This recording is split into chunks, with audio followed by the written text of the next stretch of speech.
Good afternoon. Welcome back to the Klickitat County Board of County Commissioners afternoon meeting for March 12th, 2024.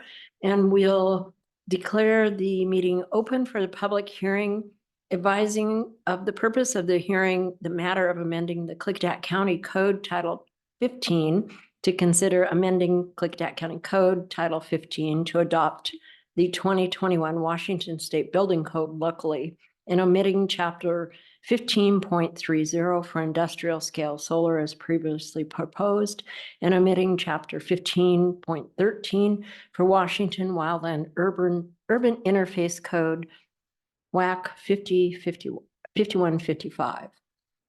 And so we'll take a presentation from staff. Okay. There was the statement. Title 15 has been revised to omit 15.30 following the public hearing comments on March 5th, 2024. Title 15 adopts the 2021 code cycle as directed by RCW 19.27, the state building code, and RCW 19.27A, energy related standards. We just received yesterday afternoon word that the Wildland Urban Interface Code update will no longer be adopted by the state building code. And there's an emergency rule for this action on the BoCC agenda being held at the council meeting on March 15th, 2024. So we've omitted that from Title 15 as well. Revised Title 15, removing 15.13 and 15.30, and Title 16 without any changes have been reviewed and approved as to form by the prosecuting attorney's office. If no further changes are required following the public hearing, both titles are prepared for signature. Title 16 was held over from the public hearing on March 5th, 2024 as to coincide with Title 15 adoption. Thank you. So I'd like to open the public hearing for the purpose of receiving public comment or testimony on the subject matter and proposal. No? So it's already been closed. Okay, we'll strike that from the thing. Do we have any clarifications from staff? Any questions? Mr. Anderson, do you have any clarifications you need from staff? I just want to make sure that we had no more written comments from last Tuesday until written comments were closed. Thank you. Staff said no, we did not have any more.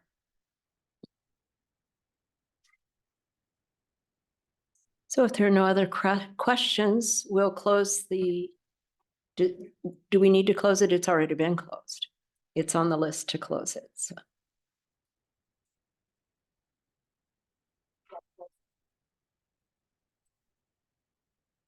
If I was the chair, I would close it again. Okay. Yeah.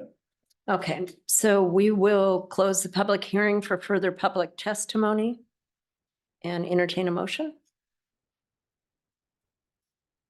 Madam Chair, I move that we approve and adopt the Title 15. Sorry, I move that we approve and adopt the Title 15 update with the removal of 15.30 and 15.13 as staff recommends. Do we have a second? I will second the motion. Thank you. Any discussion? The only discussion I would have is this could seem a little confusing for the public because we did not have discussions last Tuesday about removing 15.13, and the reason and rationale for removing that is because of the change at the State Code Council. We will be having discussions about what was included in 15.30. And so if the Code Council decides during their meeting to not enact that emergency change, we may have to revisit the 15.13. But we do have time and availability for that in the future, and we can update Title 15 at any time. I just wanted to make it clear for the public. Thank you. And that was done by an emergency action by the state? Is that correct? Correct. Okay, perfect. All those, let me see, discussion. No more, Mr. Christopher. We're good. All those in favor? Aye. Aye. Opposed? Hearing none. Excuse me, the motion passes.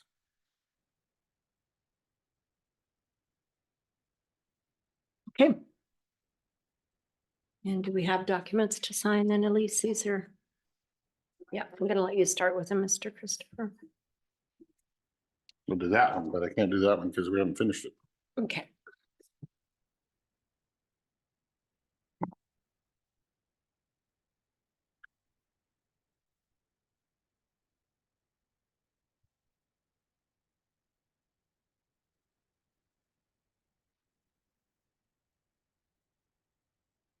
So. And are you gonna go? Yes, you will be presenting the Title 16 too. Okay, great. So we will open the public hearing for just a second, let me catch up with where we're at on the sheet. I don't have a secondary sheet for that one, so amending the Klickitat County Code for Title 16. And that's all I have. I don't have a cover sheet for that one. So staff will give the overview. We're just amending Title 16 to clarify language and requirements. It was basically approved last public hearing, but held over to coincide with the adoption of Title 15. Okay, perfect. And any clarification from the board? Mr. Anderson, do you need any clarification from staff? That's the same question. I wanted to make sure we received no further written comment by Friday at 5 p.m. And staff is saying no. Okay. Oh, great. So we will close the public hearing and I would entertain a motion. Madam Chair, I would move that we adopt the Title 16 update to reflect the 2021 code cycle. I will second the motion. Motion and a second. Any discussion? Hearing none. All those in favor? Aye. Aye. Opposed? Motion passes. Okay. That was simple. Don't say that. This is where that intermission thing comes in that I was talking about this morning. You gotta find 23 minutes of something to do. Okay. Would you guys like to do the public corporation annual meeting? That should be a short one. You'll steal 4 minutes out of our future schedule, but we can do that. Yeah.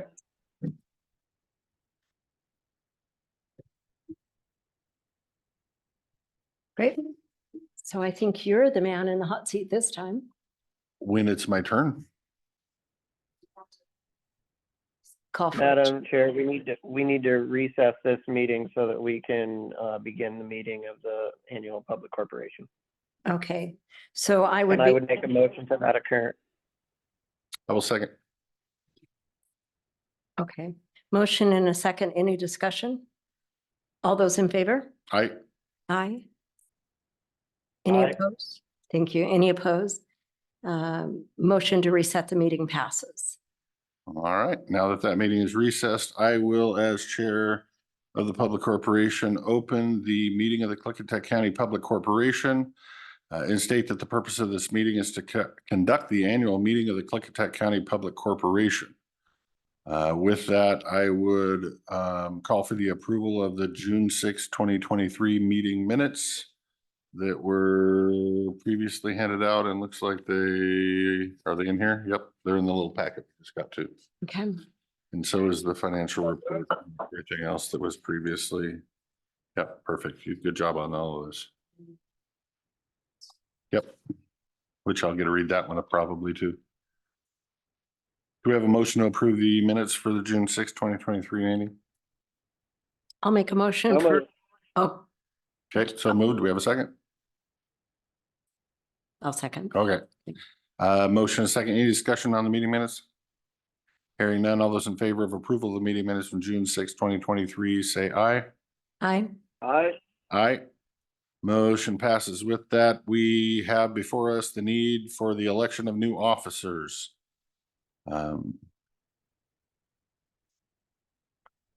We need a recommendation or a nomination for president, vice president, and treasurer if somebody wants to make something. I will make a motion that we follow our regular seated board positions for chair, vice chair, and treasurer report would come from Mr. Christopher. Well, I got the treasurer from Mr. Christopher. I need you to be a little more specific on the chair and vice chair. Put a name on them. For chair or president, it would be Lori Zoller. Vice president would be vice chair. Current vice chair would be Jacob Anderson. And treasurer would be Dan Christopher. Okay, we have a motion. Do we have a second? Second. Okay, we have a motion and a second. Any discussion on the election of the three officers? Hearing none, all those in favor of the motion say aye. Aye. Aye. Aye. And now I will step down and turn the meeting over to our new president of the corporation. Great. And so I guess our first order of business is to request the treasurer's report. Lucky me.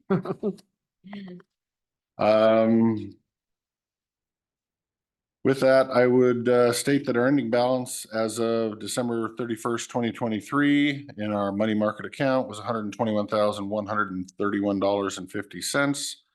The beginning balance on January 1 of 2024 was the same number, $121,131.50. The interest earned in 2023 was $12.12. The interest earned in January of 2024 was $1.03. There were no withdrawals last year, and the ending balance as of 1/1/2024 was $121,132.53. And Madam President, that is my treasurer's report. Thank you. Question, Madam Chair. Pardon me? Question. Okay. Where is this money market account held with, and why are we not making 5% on those dollars like we are in everything else? That would be a very good question for the person that handles the county finances, and that would be the treasurer, and he is not currently in this meeting, sir. Okay, I just wanted to make sure that those finances were being managed by the treasurer and were not being managed by Well, just a bank somewhere. It's actually a very good question because I'm not 100% sure that it's not managed by the treasurer. So I may have misspoken there. It may need some more research into that question. Lisa, do you have a comment?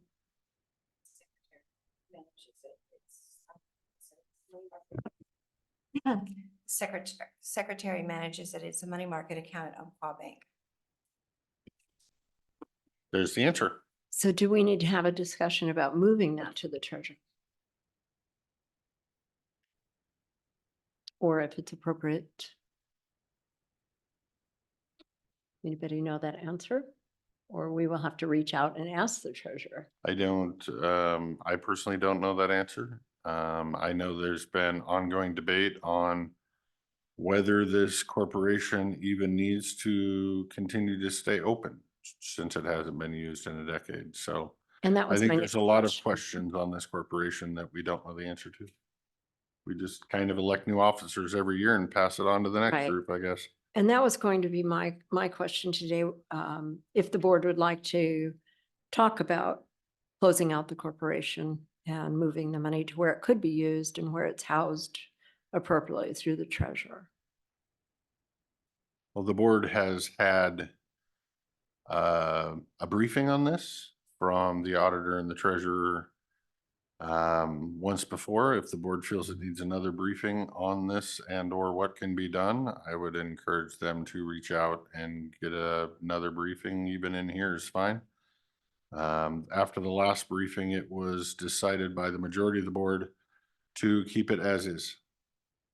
I was not part of that majority, but that was where we left it on the last update. So would we like to schedule to have a discussion? Have the auditor treasurer be on our agenda and have them come over and talk to us about the possibilities or where we should go in the future with this corporation? I'm always open to the discussion to change the board's vote. Perfect. I'm fine having that discussion again, but also having the discussion on whether or not, being that it's separate from the BoCC, whether or not the treasurer could manage those dollars and maybe we could get a better financial gain, or if we would like to move them from Umpqua into something else that's getting a money market account that's getting far closer to 5% versus what Umpqua is. So I think both of those conversations would be positive and well worthwhile. Would the vice president like to step down as vice president and take over the treasurer duties? It's sounding like he's got a bunch of treasurer ideas. Actually, I think that wouldn't be necessary for the treasurer. We could have staff look into the possibility of doing that. Assigning for the secretary. Got it. Understood. Well, and again, I really would like to pursue the question of whether we continue this on year after year, and it's just in a holding place. We're not making good interest. Even if we make more interest, it isn't that much money that we're going to be looking at. We have other places that we potentially could put the money that would help those boards and move this money forward rather than just having it stagnate. And I think, do we need to hear from the treasurer or the auditor about how to do that or what to do it? And then a vote of the board to move that on.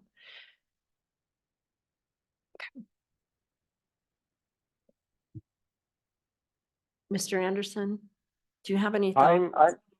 I'm good with inviting them over. Being that this is a separate organization from BoCC, I have questions for the auditor and the treasurer on whether or not, if we did close it out, where those dollars would go, and how they would get there. Because it's not the BoCC, it's not the county, it's its own public corporation that has, its own mission and purpose. Okay, And we need to make sure very carefully that just because we haven't used it lately, it may not be something that we might not need in the future when it comes to those revenue bonds. okay. Well, I think we'll invite the treasurer over for a discussion on the public corporation. Thank you. Any miscellaneous business? That it? You just need a motion on the treasurer's report. Okay, Madam Chair, I'd make a motion to approve the treasurer's report as presented. and I'll second. Can I second that? Yep. Yeah, okay. Ideally, since it was my report. That's what I probably was perfect. thinking. You did it right there. Okay, thank you. All those in favor, or any discussion? Hearing none, all those in favor? Aye. Aye, and the treasurer's report is accepted and passes. Thank you. So we're back to miscellaneous business. If we've already had a fair discussion, is there anything else for the public corporation? I have nothing for the board. Mr. Anderson, No, If not- ma'am. I would entertain a motion to adjourn. Madam Chair, So moved. The Sorry. question converted, also second. I just wanted to make it clear that I am seconding adjourning the Klickitat County Public Corporation Annual Meeting. So it doesn't get confusing to those listening, which I'm sure it did. Right. Thank you. So motion and a second. Any discussion? All those in favor? Aye. Aye. So we are adjourned. Thank you very much. May go to reopen. So we will now reopen our regular business meeting for the Klickitat County Commissioners with our Senior Service Director, Sharon. Good to see you. Sharon Carter, I am sorry. Thanks. I like your staples.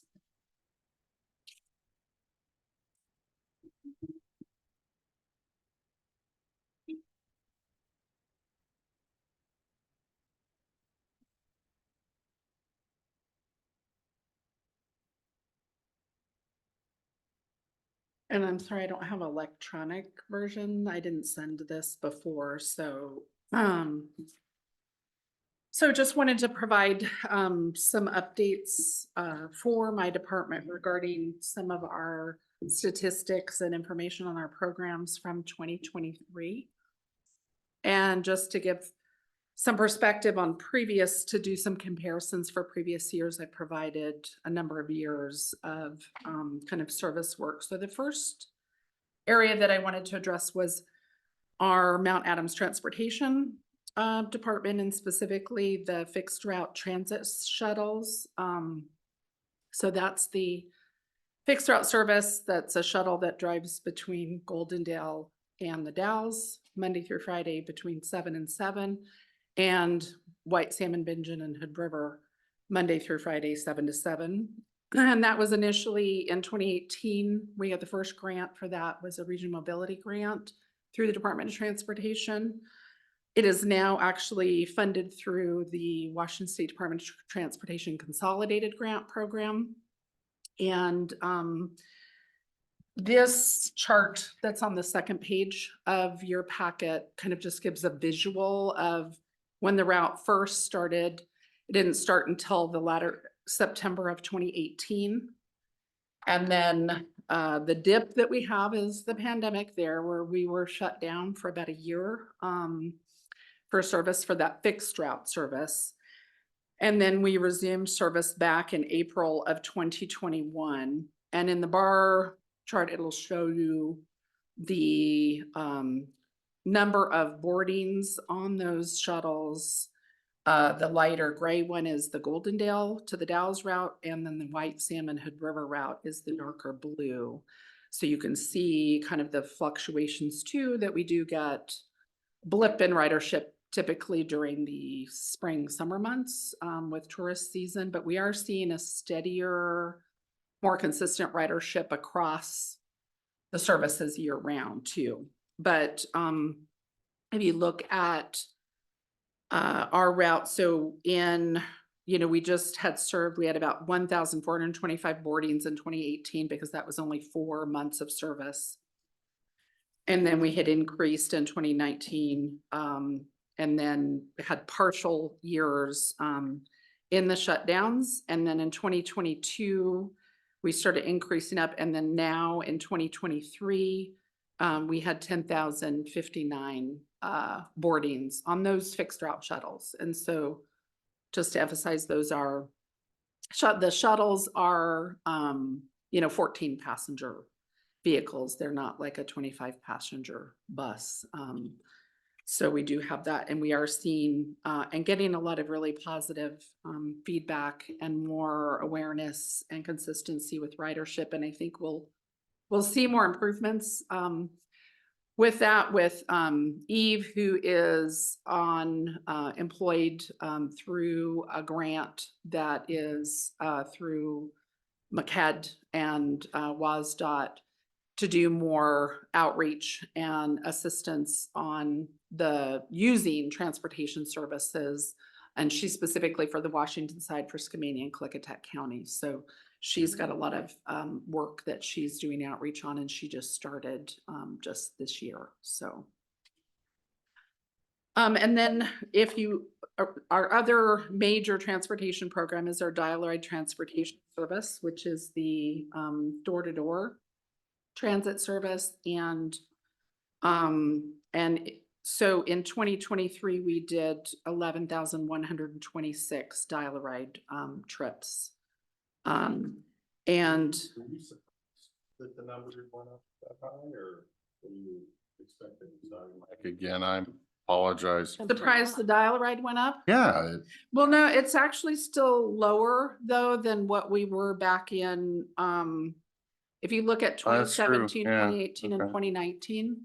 So definitely the pandemic, we're still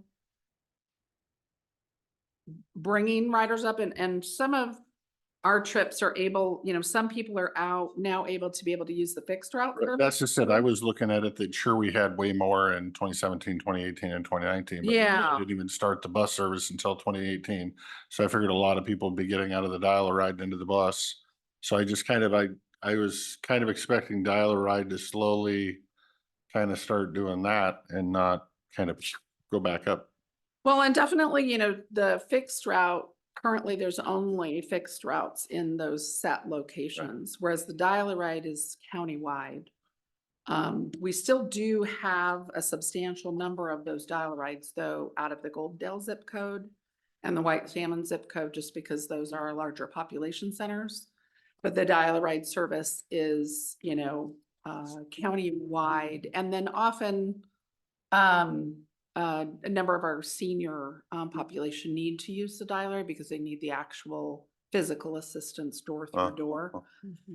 And because those are medically focused, there's definitely been,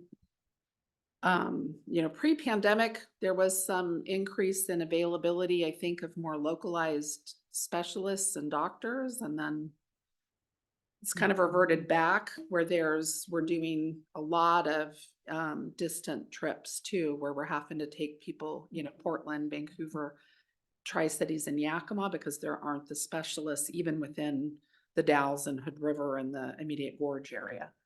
So we are, mileage wise, because we do also keep statistics on the different mileage. And dial-a-ride miles are still less than, in 27, but we're still doing. In 2023, we did 272,254 miles in dial-a-ride rides, and typically the average trip has been about 25 miles, and the average kind of time has usually been about an hour. And again, we do get a lot of people having to go to Portland, VA, OHSU, those major ones. And within the dial-a-ride is the Medicaid non-emergency medical transportation contract. So some of how, the matching funds that we provide, because there is a 50-50 match on that particular grant, but we're able to use match from both our, from the non-emergency medical transportation funds that we get from our contract with Medicaid, our senior transportation funds. We're able to leverage those. And volunteer support in kind, also county in kind support, and we do have, cash support as well. But I do, think that there is some impact on getting folks and being able to offer for them, hey, especially if they have a last minute appointment, it's on the route, then we can direct people to use the fixed route and save the dial-a-ride for somebody that just really can't access that service. So there is, definitely along the lines of transportation, and one that I've been getting a lot of calls about. And then I also they've asked me to come and talk at the community council meeting in Lisle, is that push to have a connector route, adding an additional route that would connect our east and west end fixed route service, because right now to get from Goldendale to White Salmon, you have to go to the Dalles, then connect on Link, then connect on Mount Adams in Hood River, and then back over. And it's not always possible to go through. And then there's a number of people along that corridor, Murdoch, Lisle area that really need to be able to get back and forth. And so that is an ongoing request. And I know I've talked about it previously about, applying for funding for that. And there is both a regional mobility grant, which is what we were able to first start service with for our existing routes. And then also the consolidated grant program that is available this year to apply for funding for those. So that may be something in terms of a future meeting to have some more discussion on that. You know, there's a lot of requests for it, Uh-huh. even from the Klickitat area down. If they could get to Lyle, then they do have Right. that connection. Madam Chair, may I? Yes. I would be very curious to see a financial impact statement, a cost breakdown of what it would cost not only to implement such a service or connection.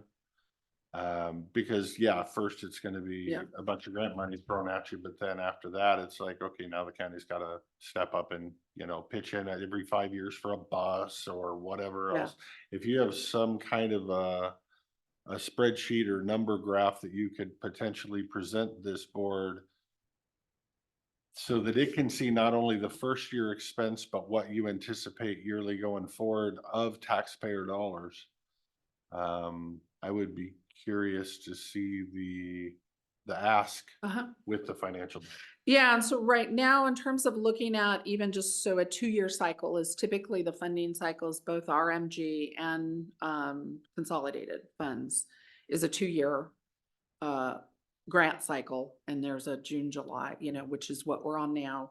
So this upcoming one, which is the 2025 to 2027, to add a connector route in terms of running the numbers and doing a sample schedule and all that, I determined for the 2-year cycle that would cost, let's see, on this one.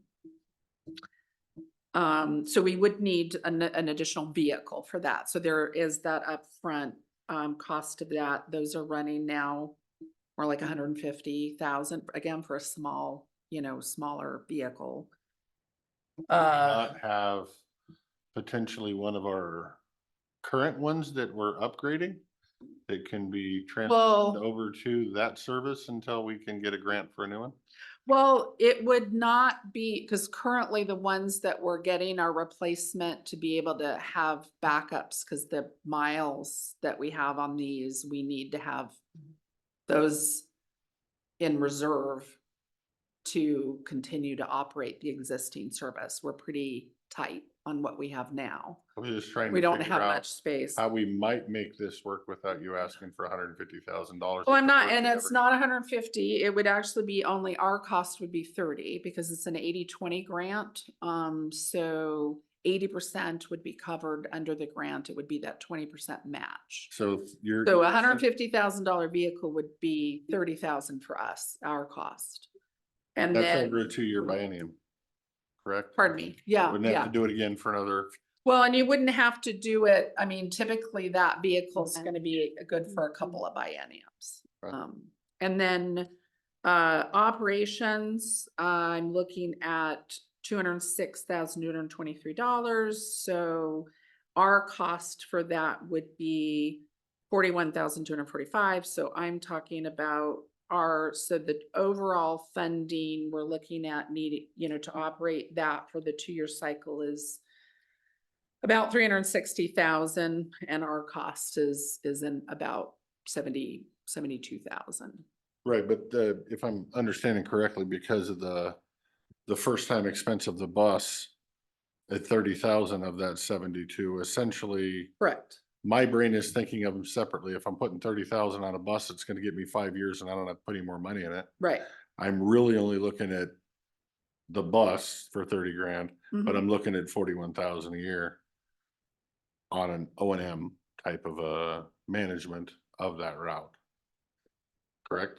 Correct. Okay. And then have you figured in that 41,000 as far as, is there going to be any revenues from bus pass sales or whatever else to offset the expense of the 41? Or do you figure that it won't be that much of a revenue increase? Yeah, and fares wouldn't be deducted. Fares are automatically deducted from the overall expense. They are not charged to the grant for either end. It's an automatic deduction, and it's it's not gonna be substantial. I mean, it would be added into that pass and it's really not a Not a big lot number. of Yeah. revenue. I mean, we're Public talking. transportation is not a self-funding organization, that's for sure. Yeah, and then in terms of, right now, the bulk of, like with our dial-a-ride service, our other funding sources and that really offset a lot of that cost. We're able to use those as match, so you can't, we wouldn't be able to Right. use those as match in addition to the fixed route. So it would be looking at other cash that potentially, so whether or not there's any support from, that there isn't, I don't know that Lyle has any other revenue sources. They're not a incorporated city, versus like White Salmon and Bingen, they've been able to provide cash for the weekend service that they've, with that grant for the West End. And so. Yeah, I don't know that they're gonna have a revenue source to add to it, but I do believe the county needs to take all factors into consideration. And I believe the median age of the residents in Lyle is 69 years old. So there's gonna be a lot of people who are gonna need to get doctor's appointments in the next 10 years. So, in terms of that's some of the thing is looking at and kind of brainstorming even with, some of our other transit providers on how we might look at who we might be able to approach for other ways for match, because the other thing to consider is potentially whether or not there's, benefits and stuff for people that are in the in-lieu sites, because that's kind of been the discussion too, is, going along that corridor and whether or not we can get some support for some additional revenue to help with that. So certainly I'll be, looking at some ways that we can get some additional support for that. Are you saying service. the in-lieu sites, are you speaking to potentially reaching out to the Yakima Nation, see if they'll pay some kind of a pilt or something?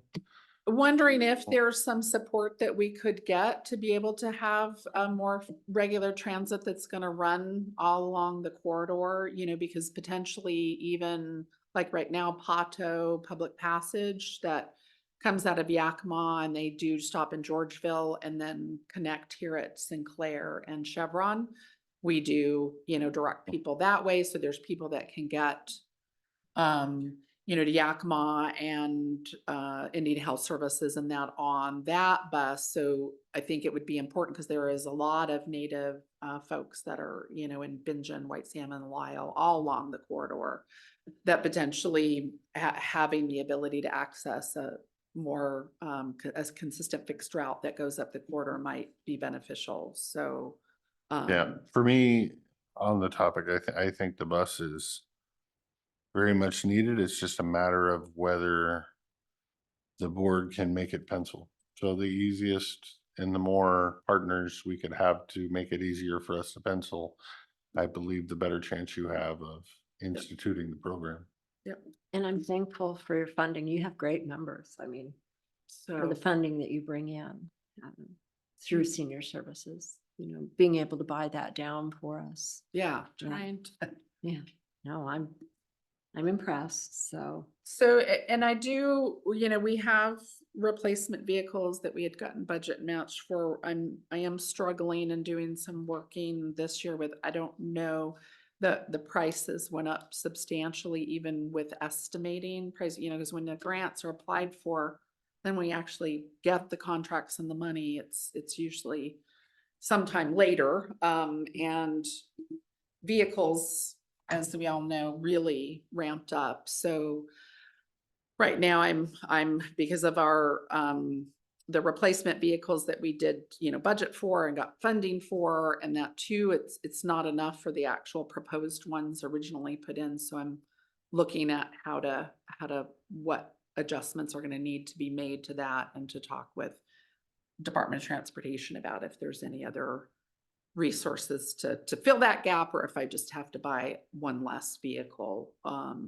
Because just even the ADA minivan prices went up pretty substantially. And so trying to get those replacement ones in, because we do run the vehicles until they pretty much aren't gonna run anymore, and so, I'll be working on that a little bit. So the next,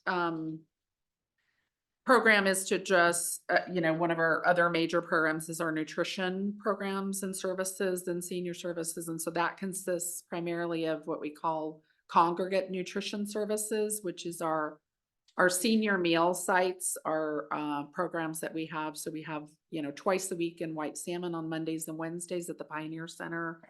We have twice a week in Goldendale, where we lease space from the Goldendale Senior Center to have the meal there. And then Lyle, once a week, we lease space there to have a senior meal. And then we also have, as part of that, our home delivered nutrition services, which is more commonly known as Meals on Wheels. People refer to it as that.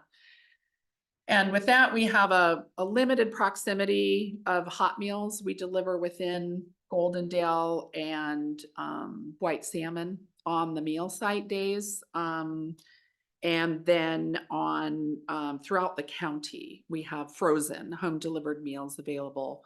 And those particular programs people do have to qualify to participate in, though. There's specific criteria within the Older Americans Act and our contract.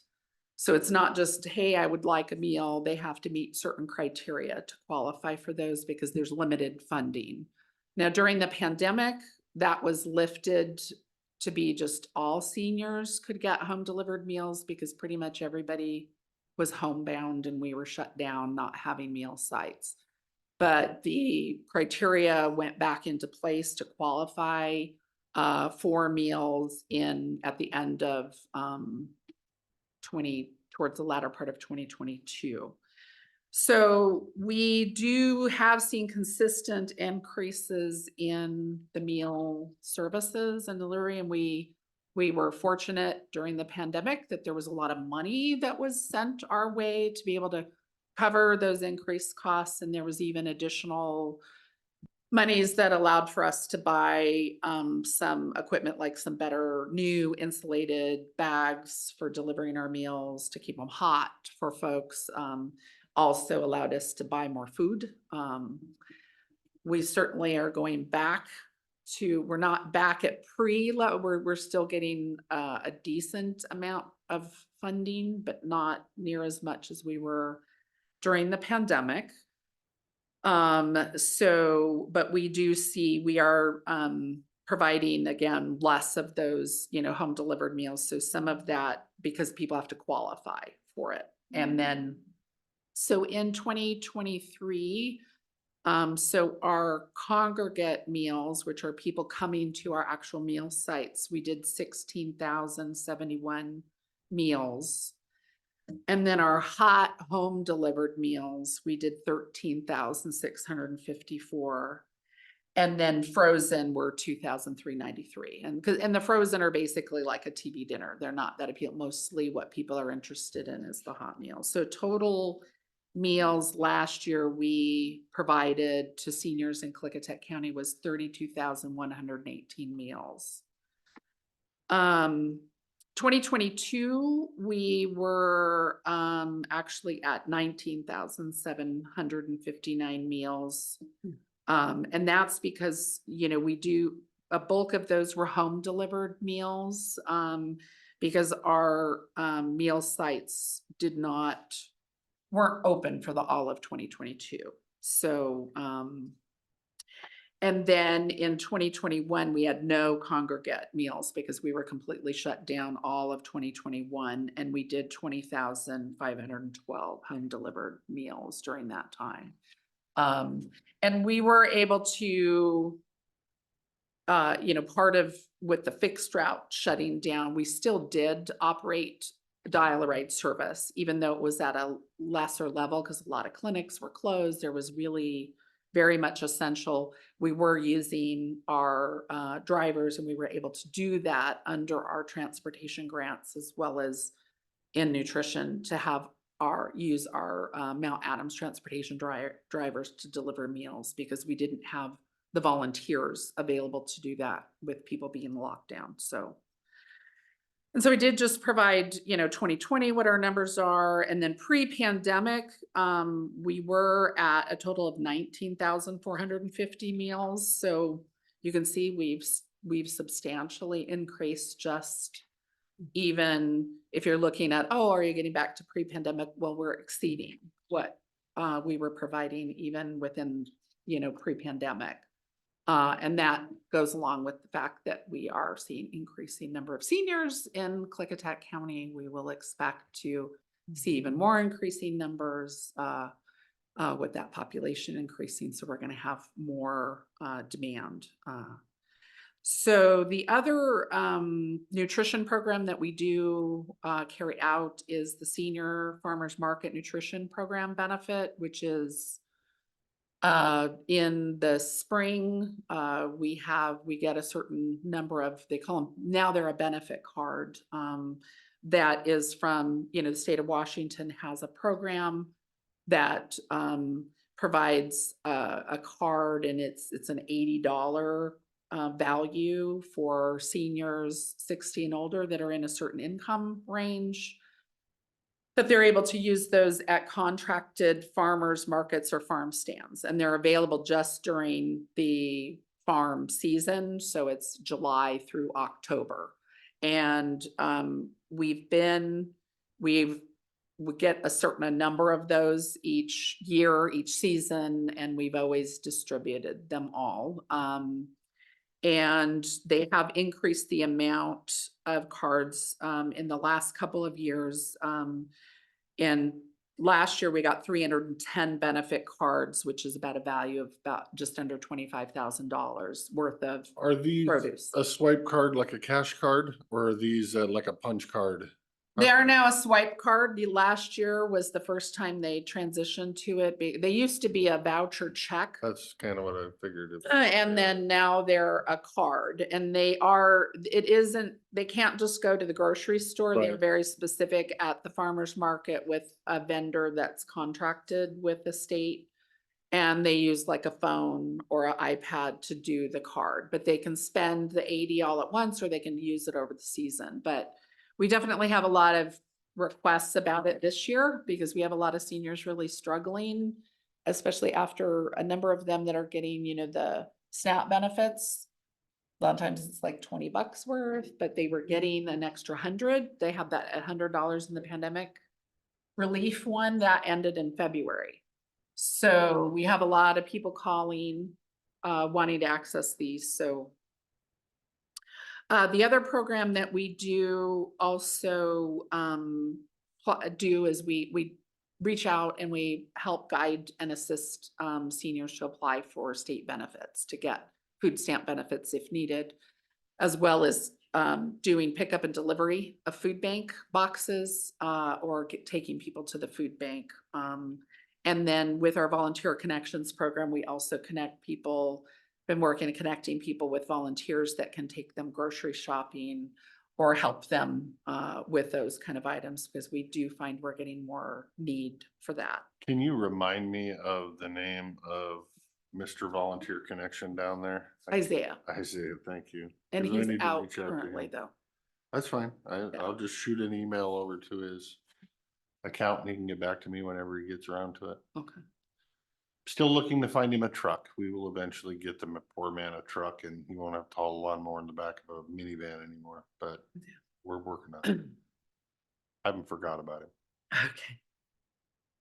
And then the other program that I was providing some information for, which is is one that we have a lot of, is our Aging and Disability Resource Assistance. It used to be referred to more as Senior Information and Assistance, but the state has expanded that more to be what they call, no wrong door. So it's senior and disabled folks. So we have a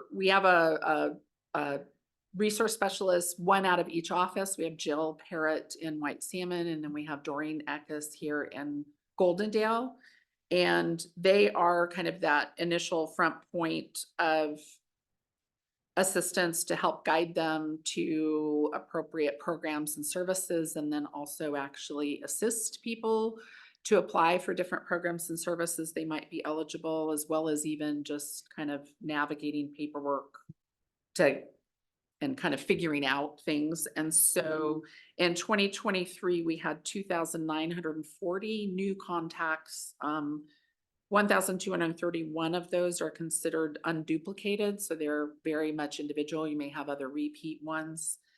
And 393 were specifically Medicare access assistance, and we track that in terms of there is a lot of time that's spent in open enrollment for Medicare, helping people look at appropriate Medicare prescription drug plans, what's going to save them the most money and be the most affordable in the new year, as well as just people trying to figure out how to, when, how, what to do when enrolling in Medicare, because it's actually a very confusing, overwhelming process, and people get a lot of mail and misinformation. So we provide a lot of support in that arena. So this just gives kind of a range of contacts, and it's everything ranging from somebody just, needing to know how to get a hold of, veteran service officer and help apply for benefits, or to actually helping them complete applications and wade through, as well as family members that are maybe calling about concerned clients and reaching out to those. And then we have case management services. So we are contracted to provide case management. We have a case manager in White Salmon and one in Goldendale, and then I have to fill in their absence and over them as case management supervisor. And we provide Medicaid case management services for clients that are in their home receiving state paid home care services. And I just gave some ranges of caseloads and average caseloads for that program. And then we have the community services programs, which are ones that were contracted with the Area Agency on Aging, which is family caregiver support, as well as tailored supports for older adults. There's a number of various acronyms and complicated program names that we navigate and help. And we do get a reimbursement from ADSWA, the Area Agency on Aging, to cover those programs and services. And then one of the things that's extremely important is our volunteer programs, our volunteer support. We have volunteers. We have always had a tremendous amount of volunteers supporting all of our programs. We would not be able to serve over 30,000 meals without volunteers, because we actually only have, 1.5 paid staff in that specific program. And so I wanted to be able to provide, our total volunteer hours in 2023 provided was 8,856. And that's supporting transportation, nutrition, volunteer connections, newsletter, fitness programs, a whole range of services there. And we're able to leverage also that volunteer in-kind support. We're able to use that to met with for our grants and that to provide that match. So in terms of some of the Area Agency on Aging grants, contracts we have where we have to meet that 15%, we easily meet that with our volunteer calculated revenue that we would be spending on staff. So, and we did lose, kind of dropped, during the pandemic, a number of volunteers. It kind of went down, but that has we've definitely been on the upswing again. And we probably have, in terms of active registered volunteers in our system, we have about 104. So how do you do with the in-home care workers? How's their industry going? Is it hard Well, to? so, our home care agency closed in 2021. And home care is pretty challenging. That's one of the reasons I think, there's a challenge right now with even adequately reaching out and providing services that we know people need in Klickitat County. We know there's a lot of family members caring for loved ones that could really use respite care or supportive care services, but there's no providers. So there are contracted on the, the Area Agency on Aging and Disabilities of Southwest Washington enters into contracts and agreements with different providers in the different count, and then they indicate what counties they'll cover. So there's currently 4 that say they are serving Klickitat County, but they do not have anybody serving Klickitat County. They said they're actively trying to recruit or start so right now the only home care agency that's been actively serving is Chesterfield, and only the Goldendale office, one that just kind of is doing the immediate Goldendale vicinity. The rest, the more of the west end of the county is served out of their Vancouver one, and we have not been able to get anybody having services there. So that is a challenge because the number of those programs require it to be an agency provider. The other piece, the other avenue for people that are on some of the state programs, in-home is to use what's called an IP or an individual provider. They're contracted, and there are more of those kind of gradually building, but the state did a pretty big shift in the recent, it's been now 2 years ago, where they went from where we were contracting providers to there's now a statewide, it's called Consumer Directed Care of Washington, and they're like a separate contracted entity. And it's a little challenging sometimes because there's no physical presence. It's all done electronically. And so it's been a bit of a hurdle to get providers that way, but there is some progression slowly there. I think one of the main challenges is not having closer training opportunities and more options, because even under those programs, we find people have to travel quite a distance to go through the training and certification process, and then the testing to be certified at a point too. So there's a shortage. We have a lot of people that aren't getting the level of care they need. They've qualified for more hours, but aren't providers. And then we have continually, it's even in the private sector though, because, there's some private home care agencies, but the ability to access, they're short. I mean, it's kind of the workforce shortage, but then in addition, with us being a rural area where it hurts more because we don't have like other options for care facilities either. So it's this kind of snowball effect too. So it is an area that has been something that I've been, definitely vocalizing a lot to ADSWA and a number of the partners about that there's, Okay. so. All right, I can ask some of those questions at our meeting this month. Yeah, and I think, and I know they're experiencing it even in the metropolitan, but it's been a problem for a number of years. It's been talked about that it's gonna be, and it's just become even worse. It is. And then I think you've got the other end of things where workers that need childcare can't, it's this Vicious whole circle. catch-22 thing. So, but I do definitely feel like, we have a lot of people that have their adult, their parents that are needing care too, and they're trying to, and they just finding anybody to even hire or to access, even though there are supportive programs for that. We're not doing a lot of outreach about it, because that usually people end up more angry when you're like, oh, we have these programs, and then, oh yeah, you qualify, but sorry, there's nobody to do the service for you. And so it's like, how you can't really go out and say, oh, you qualify for this, but guess what? There's nobody here contracted, and I know ADS was working on trying to get more contracts with people, but it's even just the state process of contracting. They make people go through a lot of paperwork and hoops, and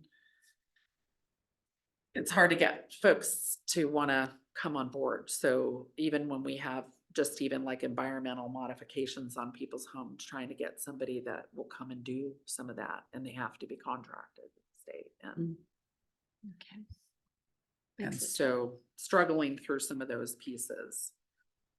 And then our, volunteer connections program is definitely one, that we've, it's been helpful to have a volunteer coordinator to manage volunteers, because we've always had a lot of volunteers, and then that basically falls, to it's existing. But the challenge now is the funding, because that has been fully grant funded. That's only sounding like with that's probably going to be funded through this year, and trying to look at other grant opportunities. Oh, so they announced, To access.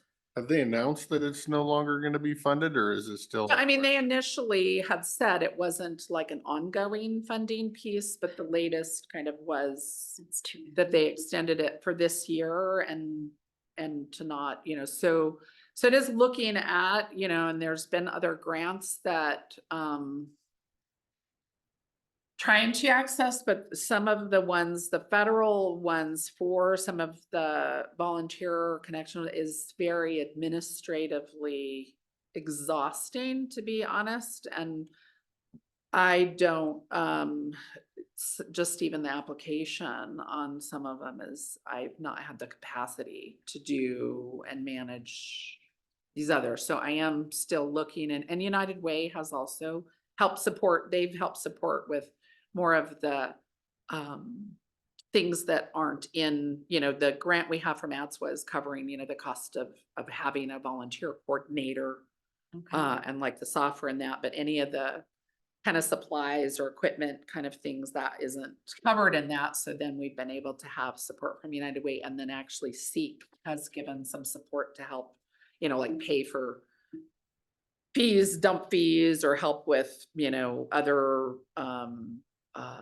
supply items to help carry out those services. Because initially we thought, oh, well, we could get donated or use people's own lawnmower. Well, some of the equipment, Yeah. somebody's axe that's from 1930 is not as good as what, some of the equipment isn't. So we've been fortunate to have some support from those other community partners to help with that. But it's, trying to find a way to get that position funded is challenging. So I'm still working on that. Okay. In terms, do I still have time? Okay. I do have, so that's just kind of in summary, kind of some of our statistics on some of our main programs in history. And then a couple of the areas that in terms of updates, we've been struggling to find a cook for white salmon, and Do you need a volunteer? huh? Do you need a volunteer? Nominations? Yeah. So, Share days with.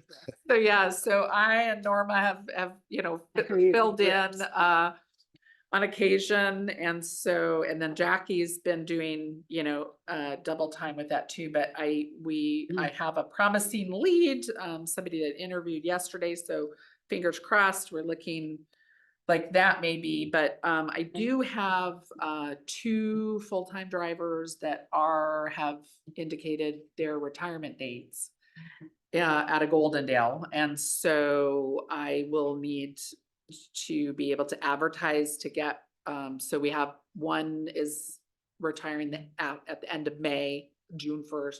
Another is end of July, August 1st. And You have so leads from part-time drivers that have interest to move up? we already checked with all of them. So we That will was need my to, question. we You have to find 2 new able bodies. Got it. yes, yeah. And I think, we always have our casual posting and we get, applicants kind of that. We did check on some of those to see if any were looking at more, but I think in terms of advertising, actual full-time, that will attract Yeah. folks, because right now Yeah. the one's part-time. So that is something I'll need, to get approval, and I'll submit, formal, but if it's okay to start advertising, because it takes some time to get somebody on board and trained to, because we have they have to do special, So you're looking for consensus from the board to start advertising for that position? for 2 full-time drivers and Correct. Okay, you have mine. replacing Mm. existing ones that are granted. Okay. Mr. Anderson, are you there?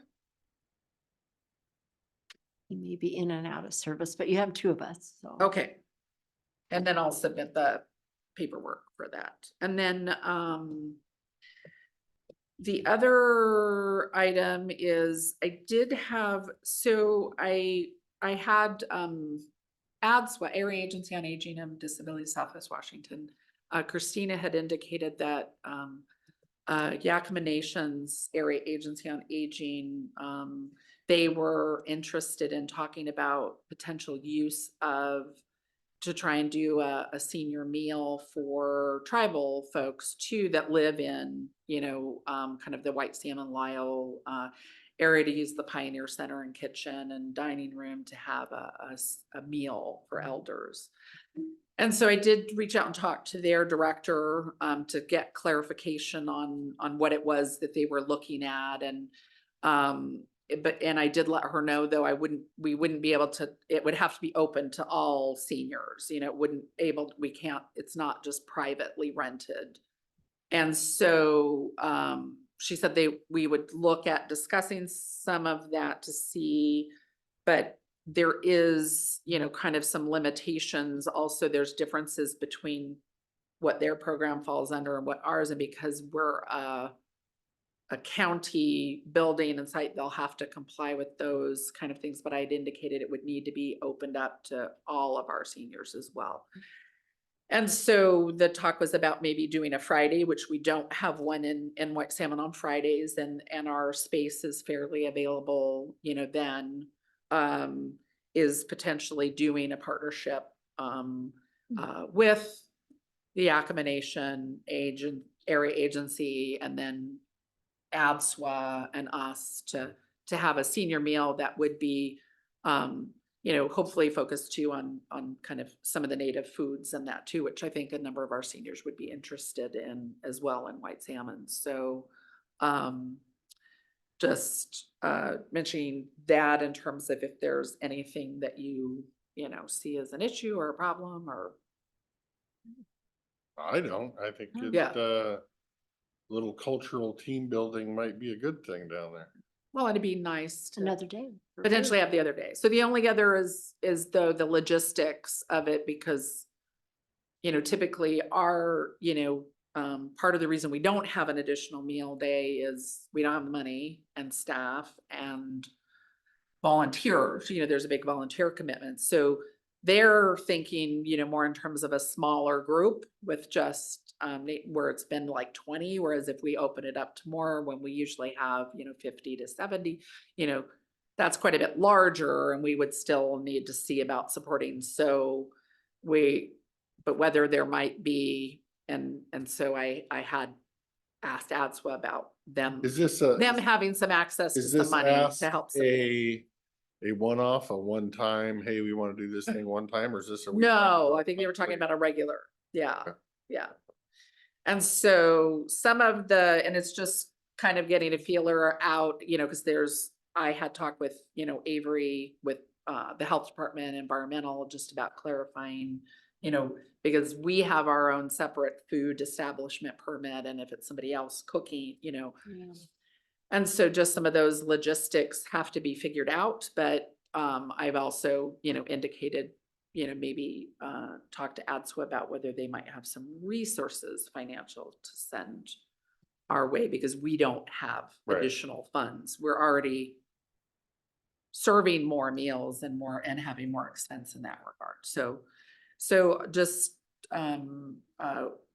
just talking now and trying to figure out some of those details, and then I'll let you know if there's something And decided. I think my meeting's in about a week, so I can have a short conversation with aging and disability. Yeah, I'm down so there. I know Christina, I chatted with her briefly, and then it's gonna be also then determining if that really is gonna fit for, part of the issue for the Yakima's Nation AAA is they fall under, different requirements, so they're able to use like Wild game. yes, but that wouldn't be permitted at our site. Mm. And so because I was it's- gonna mention that because that would be the checking with Avery is the wild Yeah. game or the potential roadkill or poacher harvest or those things that may not be allowed in our kitchen. Yeah, so and that's what I have to talk more with them about is that they would not be able to, it would have to be USDA meat, there's more flexibility on like the fruit and vegetable side of things, plants.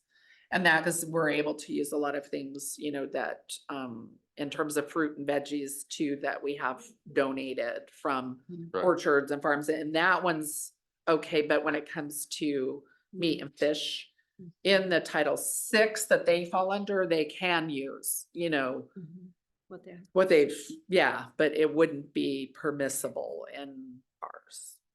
So we're, Interesting. so it might not pan out in that regard, so we'll see, but anyway, that is something that we're hoping, because it would be nice to have an additional meal day. And Yeah. I think we also have a lot of people that would be really interested in having it more geared towards. I think there'd be a lot of people interested in having it be a venison meat day or, Of course, it's gonna have to be a purchase. That's why we'll hit, I mean, I might have had That's some what- venison last Right. night. It's not bad. you pay a lot for that actually in the restaurant. That's my point. A lot of people haven't ate it in 40 years or doesn't know what it actually tastes like when it's cooked correctly. Yeah, so, so we'll work on some of that. I'll be curious how that one turns out. Food products, have you heard any transition to like the HelloFresh boxes that could be delivered to seniors? If you know So, what those are, I'd heard some of the seniors were gonna transfer into using that type of service rather than Meals on Wheels. well, that's what we refer people to. What we refer people to a number of like, if they don't qualify for our Okay. program, because that's where sometimes people get frustrated because they'll call us and say, I want to sign up for home delivered meals, but they're not homebound. They're not, because our funding is pretty limited. No, they live in We a have to $2 million limit- house. So they might And not qualify. well, and we, and so typically if somebody just wants something that's like an easy meal at home, or they have a family member that just wants to buy some for them, we have a number of companies that Okay. do Preferring that. There's a variety that they can choose from. And then, on the frozen side now too, for folks that are on a state program too, they can choose between either ordering, getting them through us in senior service, or they have a new contracted company that they actually can select from a menu. Okay. And then they're just delivered to their door. Typically, our home delivered or Meals on Wheels program is intended more for folks that need that check-in. I and like that they're contact. bound. That's what I was worried about. If But it we was- have people that will sign up and they'll say, and then they're not home, it's like, well, you're not really, if you're running around, it's not. So those programs, we do direct people and give them resources for those, Okay. to access, because our frozen meals aren't the ones we make either. They're pre-purchased because there's a whole very involved process in freezing and labeling your own frozen meals and with the state regulations. So ours are pre-purchased Okay. on the frozen, so. Good, thank you. And I think that's it for my update today. It's great. Perfect. Okay. Thank you. Thank you. Thank you very much. You're a busy person. I was- She's one of those busy people that are never allowed to quit or retire. Well, that's what was coming Or out of I'm me gonna next. hunt You're her never down. leaving. And I'll be sleeping on her front porch or something until she comes back. She'll be serving me meals. I don't know. We'll figure something out. Thank you, Sharon. Bye. And I obviously had my time frame messed up on that one, didn't I? I admit my faults. I say usually she's in and out in 15 minutes, half hour tops, and that was a good hour.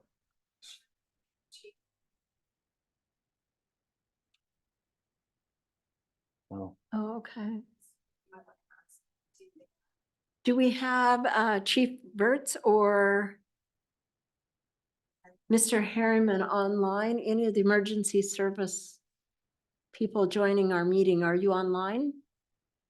We're waiting to see who's coming into the room, and maybe you're not driving in today, so we're just checking. I think we're about 15 minutes early still. 2:15, okay. Okay. Okay. So we'll just give them a few minutes to see if they get online or join us in the room.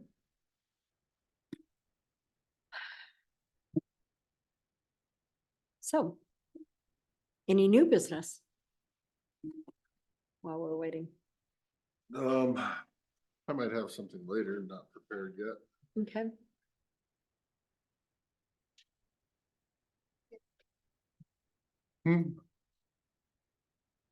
I I think Things so, are let me over there. check them. Yeah, well, I don't want you to have. One of it those you actually. didn't, and the other one you got one and missed the other. Then I get in trouble for missing things. I say that's kind of the kicker, and need to get them to staff so they can make sure I didn't miss anything. Oh, good, okay. But I like in person, I'm not a fan of Zoom.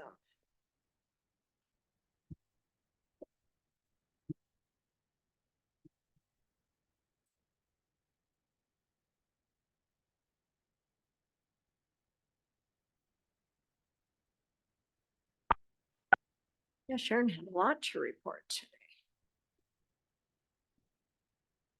She's got a lot of moving parts.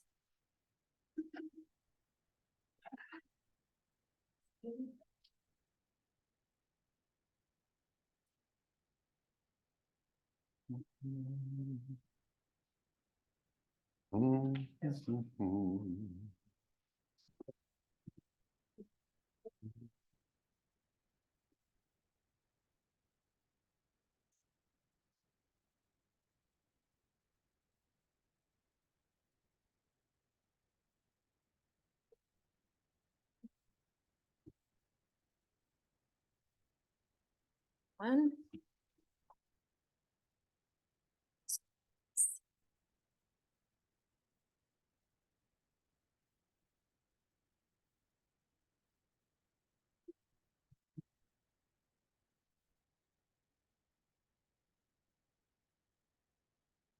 Ah.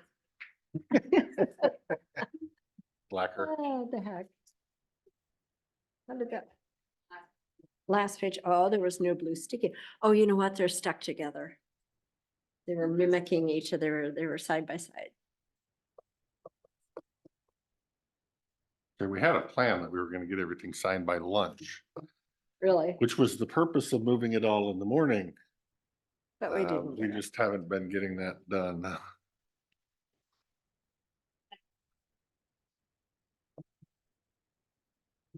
lot of paperwork. Well, that's the last thing I need is to just pull in the driveway and hear, are you coming in tomorrow? Cause you missed this signature. So I would like to try to get them signed at lunch to give you time to look through them.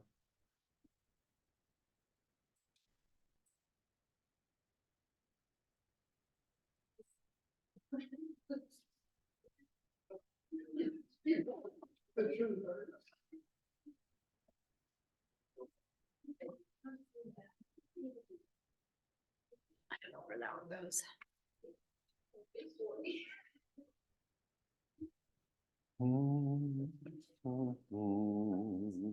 So one more person. Try to get these signatures in and we'll move on. We just have just a couple minutes. Has anyone else joined online? Okay. Hey, this might, since we have a smidge, this is our seniors website with our volunteer connection program, and that is the very detailed description of our program and the contact information for people and the services that we provide. There it is. One paragraph. So that kind of Yeah, maybe goes with my point earlier. help move through it. So I think we're going to be moving on to our emergency medical services update. Do we still have somebody showing, or is everybody here that's going to be here? Okay, well Okay. then let's hang out and wait for Chuck, I would say.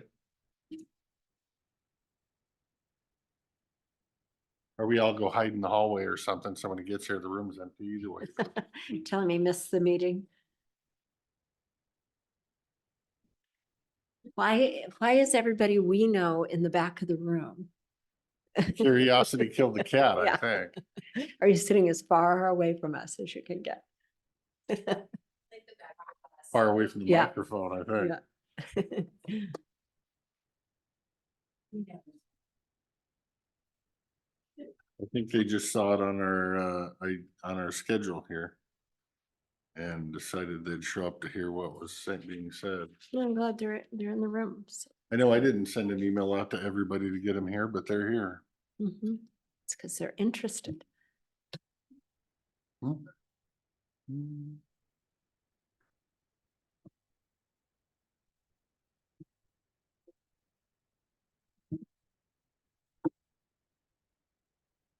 How'd you guys let Lauren get the good chair? Well, I guess Jeff's got a good chair back there too, all right.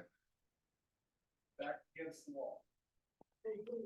And a cushy padded Is that what chair at that that. is?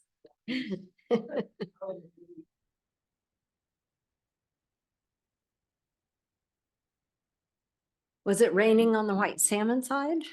Oops, excuse me. Okay. Actually, it's sort of breaking up a little bit. So it's all down on the river right now. In between us.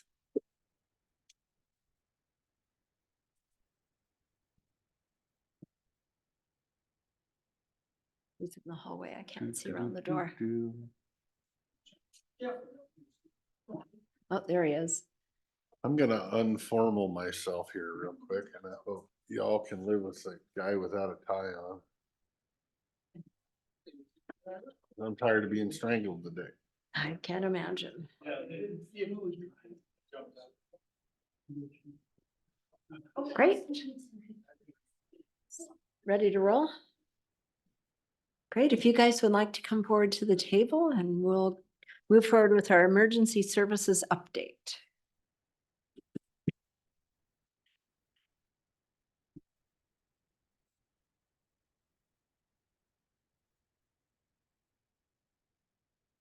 Good afternoon.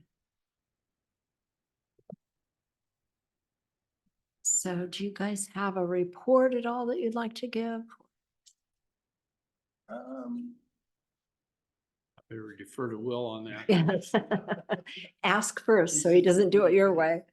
Here to answer questions, I know that. Okay, We really didn't put together an organized report other than to Okay. try to address any questions that the board may have relevant to our operations. And yeah, I see that you had reached out, someone from your entity had reached out to the Columbia Gorge News and had posted some things about get to know your, those were good articles. Yeah. Yeah.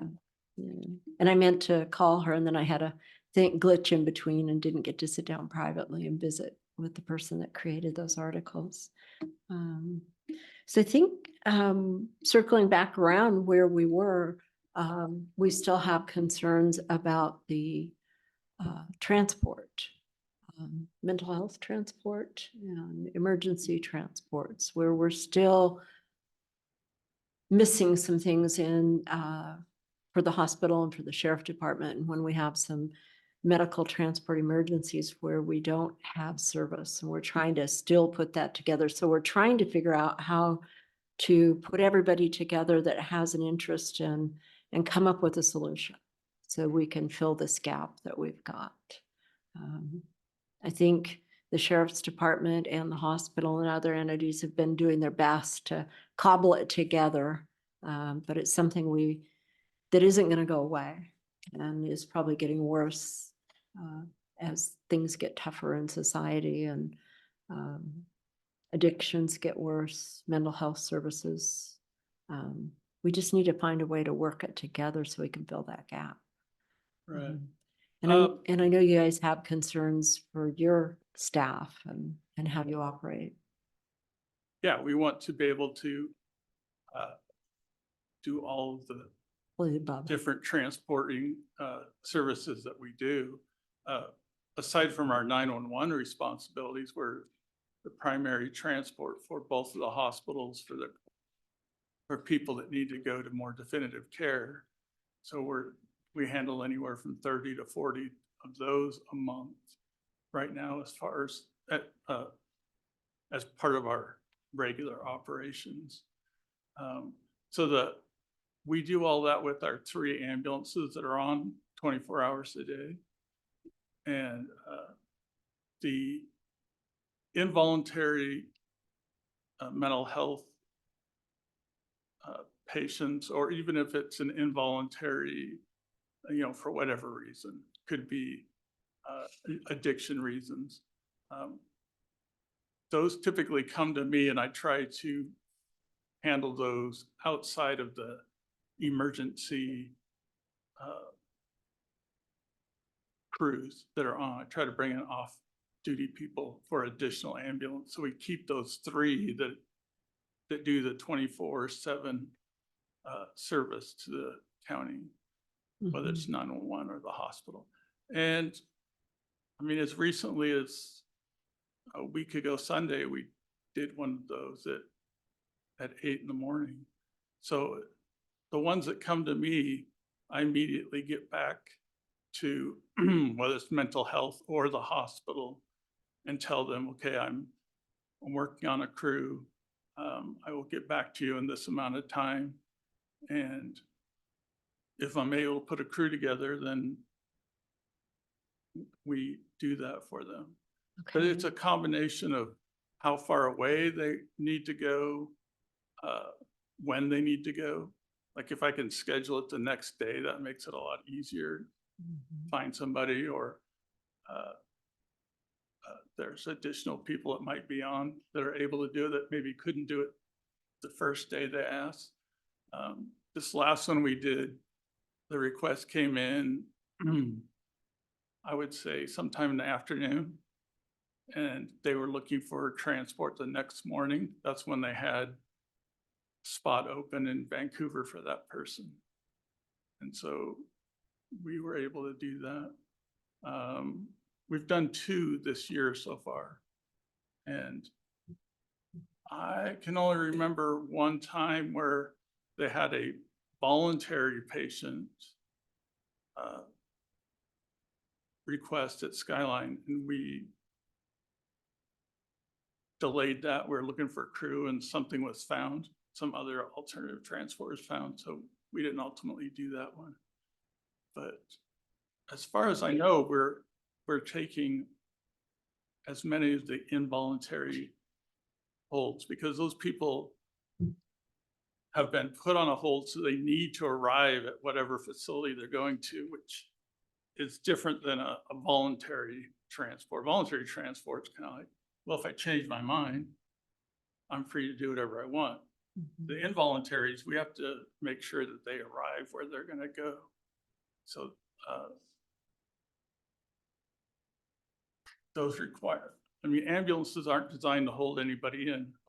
So that's something we've had to sort of work out with the hospitals, is that we would need those patients to be restrained, because if they change their mind going 55 miles an hour down the highway, that's not good.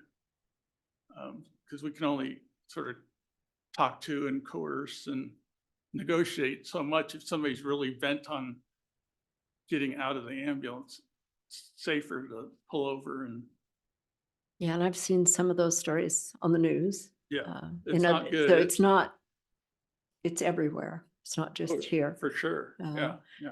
But it's a conversation, I think, that I would like to see all the partners at the table, because we hear stories here how the impacts are happening with mental health, or impacts are happening with the hospital, or impacts are happening with the sheriff.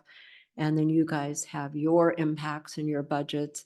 But I just want to, I think we've been trying to have these coordinated meetings now for almost a year, maybe.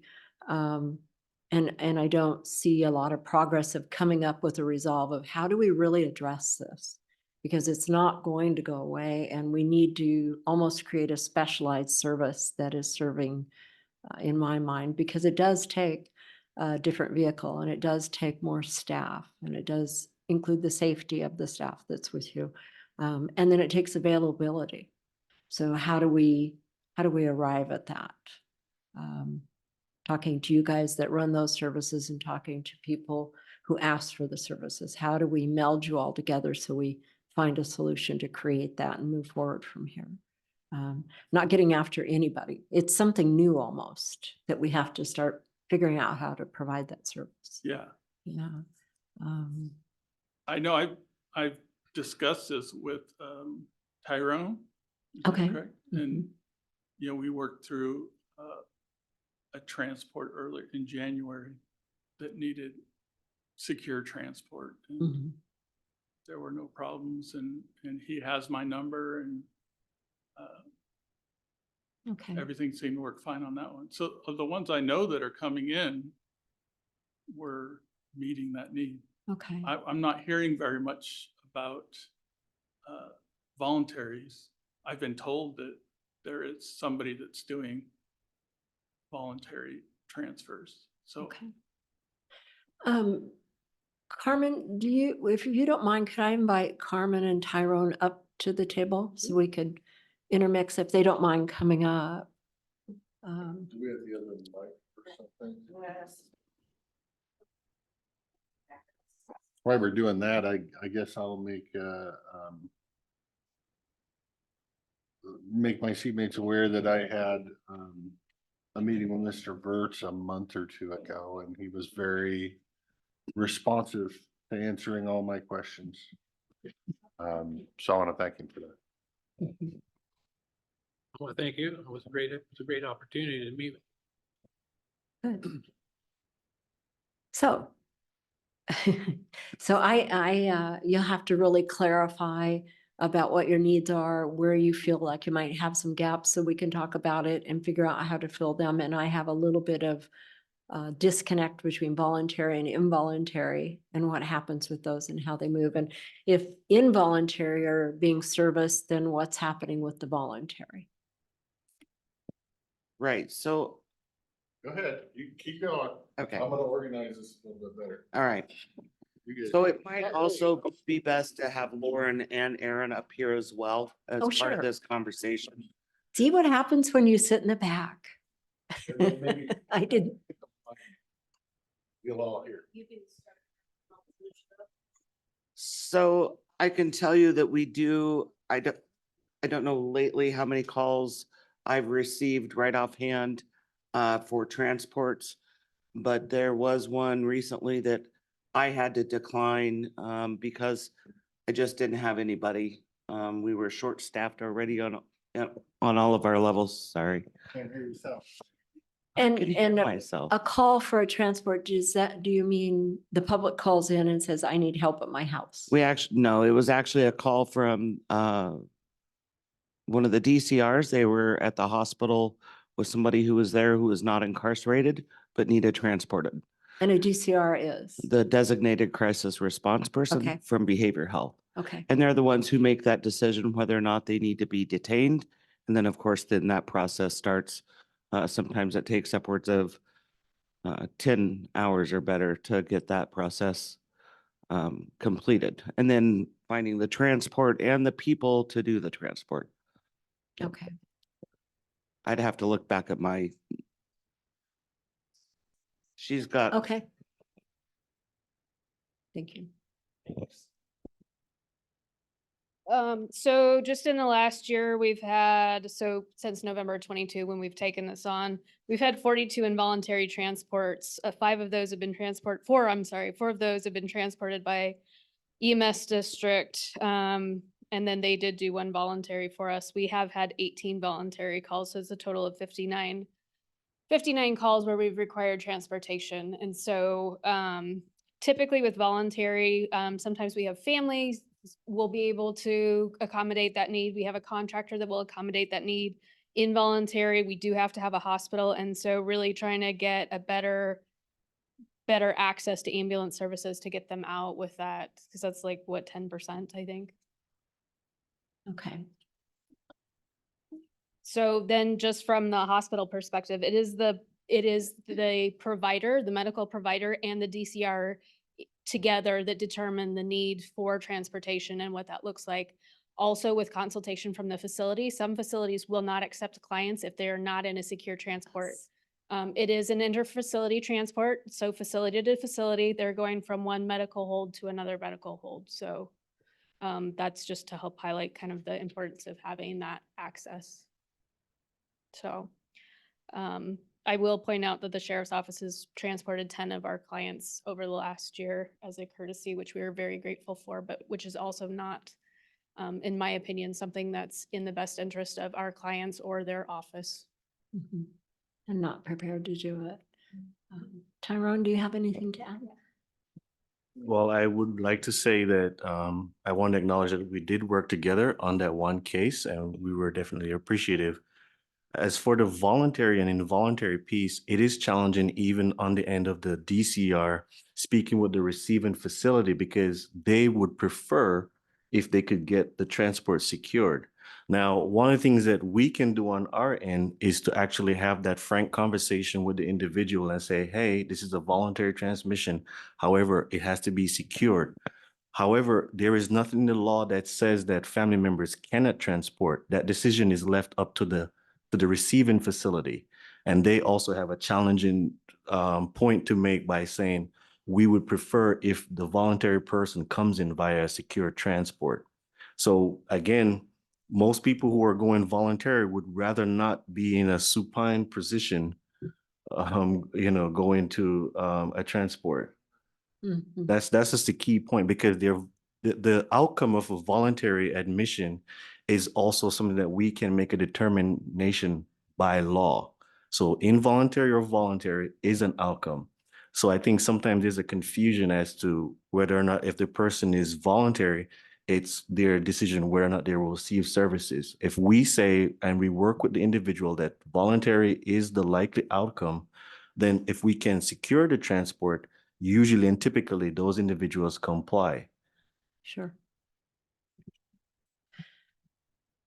So is it, go ahead. So involuntary, right?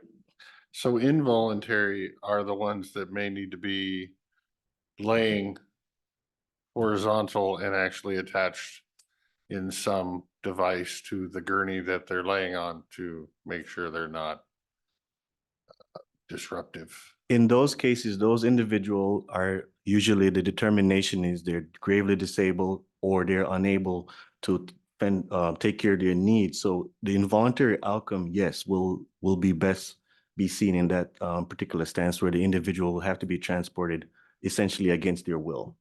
Okay, so my question is, if it's involuntary and it's essentially against their will, is there protocols in place or hand restraints or whatever to protect the people hauling them, whether that's jail deputies or whether that's the EMS district? Are they medically sedated? Are they tied to gurneys? How do we keep our employees and their employees safe on that scenario? So the secure transport, typically you would want for the individual to be secured so that they're not able to bounce all over the place. As far as chemical restraint, that's a decision that the hospital would have to make along with the receiving one concerning the person's behavior, if they're biting or doing other things that would be considered unsafe. But typically in the secure transport, the receiving facility will almost always want to know that there was a plan for safety. And so as Aaron pointed out, if we're doing, to go back to the voluntary, if we're doing a voluntary transport, the reason why the receiving facility tend to dissuade against that is because they would think, what if the person took a break at the gas station and decided to shove something up, you know, a orifice or bring in something else that's a contraband. So that's probably one of the reasons why they don't want to have it, to have voluntary admissions. Now with secure, they accept that likely the person is secured on a gurney and or they're strapped in a seat to some degree, and they cannot open the door from the inside or alight from the vehicle. Right, so that was kind of the question. I was kind of going to where they were saying, you gotta worry about somebody jumping out of a vehicle while you're going down the freeway, and I'm like, voluntary, I can understand that, but if they're secure, are they restrained to keep them from jumping out of the vehicle going down the freeway? I would hope so, but And may I add, from my experience, the only individuals that attempted to jump were the ones who were involuntary transported. it should have been. Sure. Yeah. Yeah. Yeah. And I'll just throw in, restraints are typically, they're done with an order from the hospital provider. so Right. The hospital provider will address that. I also believe, and I could be wrong, usually ambulance services have protocols for that in place so that they have the capacity to do that. And I can't speak to their protocols, but. Mhm. Okay. So in the facilities that will accept someone, but they say they have to come in a secured, then do we lose that bed if we can't get them there in a secure? And I'm- Essentially, yes. Yeah. And And then I'm, that person doesn't get the help that they need. right. So I'm constantly hearing Mhm. beds are such a factor. And now we add to that because we can't get them there. How are we hauling the involuntaries? If we've had 42 involuntaries, they've done 4 of them. That leaves 38 that were either done by the county or by private party. Are they securing them to a gurney, to a chair?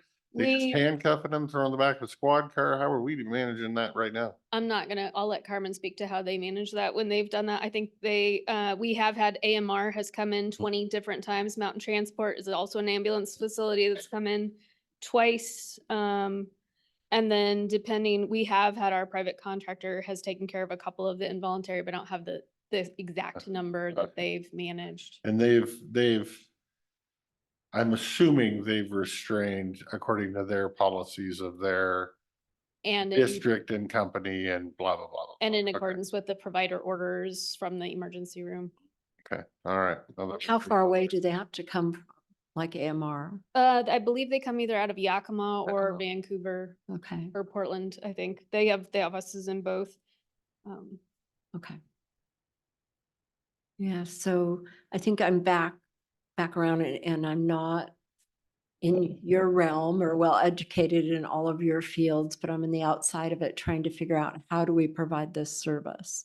So what is it going to take, or what are suggestions that will help us create a professionalized transportation mode for these people and for the hospitals and everybody that need those calls?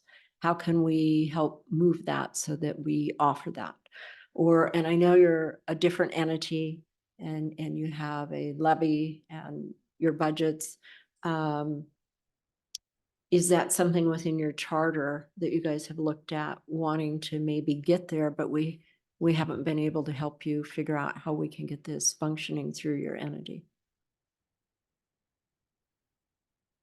One thing I'd point out is when you're bringing like a private company like AMR out to do those, I'm sure you're finding out it's less and less.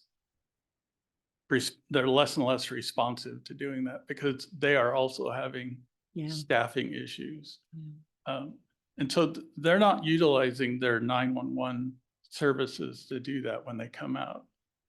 They have an arm of their company that does transfers. That's what they're dedicated to do. But when they say we can't come out and do that, it's because they don't have anybody available in that pool. Right. Because they're not going to send a car that they would normally use for 911 to come do that.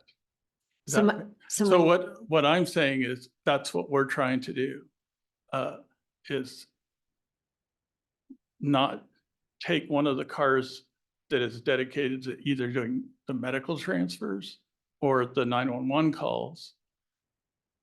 Trying not to take them out of the system and trying to bring our off-duty crews to do those when they're not able to get anybody else out to do it. Okay. Does that make sense? So I wouldn't want you to think that we're pulling resources out of other communities that are dedicated to their 911. They wouldn't do that. Sure. They use. Yeah, and I understand They that. use private services that are willing to staff to do that. Because it's a very, So, it makes it hard for us as staff to do that because it's a very, yeah, it's variable. Like one day there could be 2 requests to do that, and then it could be a 3 long time. weeks. So for me to staff a vehicle to do that, that would be hard to do. And when you talk about secure transport, that's basically utilizing a vehicle where they can't unlock the door, they Right. can't get out. The ambulances by design are not meant to hold anybody in. We want to be able to get out if we need to get out right away. So looking at the numbers between combining voluntary and involuntary because of what needs to happen with them for their own safety and for the staff safety. I think I understand what you're saying. We're going to have to hit somewhere. Do we have the numbers somewhere where we can help them create the vehicle? I'm just in my mind and dedicated to that and have the staff dedicated to that. It's almost like 2 subjects, having your regular ambulance service and then we have this more specialized that can handle these situations. So if I may, so you mentioned the AMR has a pool, so is that something you could do with your staff? Well, Not on our plate to do that, Carmen. We're an emergency medical services organization. We're not a transport psychological patients organization. So our mission is to provide emergency medical services. We don't have the staffing to do what you just suggested. And if we did, we do what we can when we do have that. I'm sorry, I'm just speaking here. We do what we can to, as Will pointed out, supply somebody to make a transport when we have people available to call in to do that. But we don't have staff to do that. We don't have a pool. What would it take to get that pool? Employees, Disregarding like a vehicle. well, for us to do those, it takes 2 people to do that, right? Mhm. And again, if it was even 1 a day, that would be very expensive to try to staff that, because when is that going to happen? Because it's the same. Well, like medical emergencies, mental health emergencies are, you just never know, but, and I understand that. I was just, if we can come up with a way to have a pool of people. Right. Um, Which is what I'm trying to do now with, when I staff one of those rigs, a lot of times it's me, it's the other person. I'm coming in on my days off or whenever it's done, because we are trying to have people available, but it's our staff on their days off. They volunteer to do that. So I can't compel somebody to do that. Because when you're talking about compelling now, you're talking about paying them a regular rate. And I'm assuming that's, if that were easy to do, then it would already be being done if somebody had that in their budget already. and do you still have you have a vehicle that was donated by Benjamin White Salmon, right? An old patrol vehicle? Right. We've talked about this before. Right. It doesn't So- have a cage in it. Right, but we generally have some of those probably that would fit, so that's why I was asking, because that could be used as a secure vehicle. Right. Because it's set up as a patrol vehicle, so it doesn't have, they can't exit out the back door. There are there no vehicles available? within the county to do that? The few that I have left are not viable to go on a transport. They're being surplused and Right. Okay. Yeah, I mean, as far as an agency that would do that, that would have to be added to what we do. And then we'd have to also, that would be like a whole different business. We'd have to check with DOH to see if that's something we could do under our current license.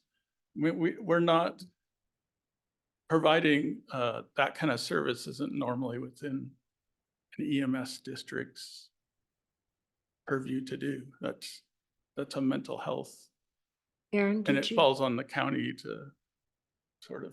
Aaron, did you have something you'd like to add?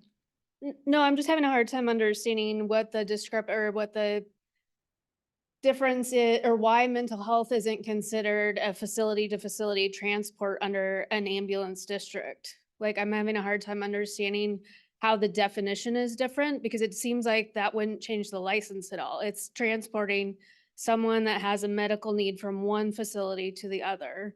And then also, my second question is, will your levy that you we're running this year cover increased wages for this? If we are expanding the service? I'm not understanding what you're saying as far as increased wages. We're already offering this out as overtime to our employees. So will the levy help offset those costs?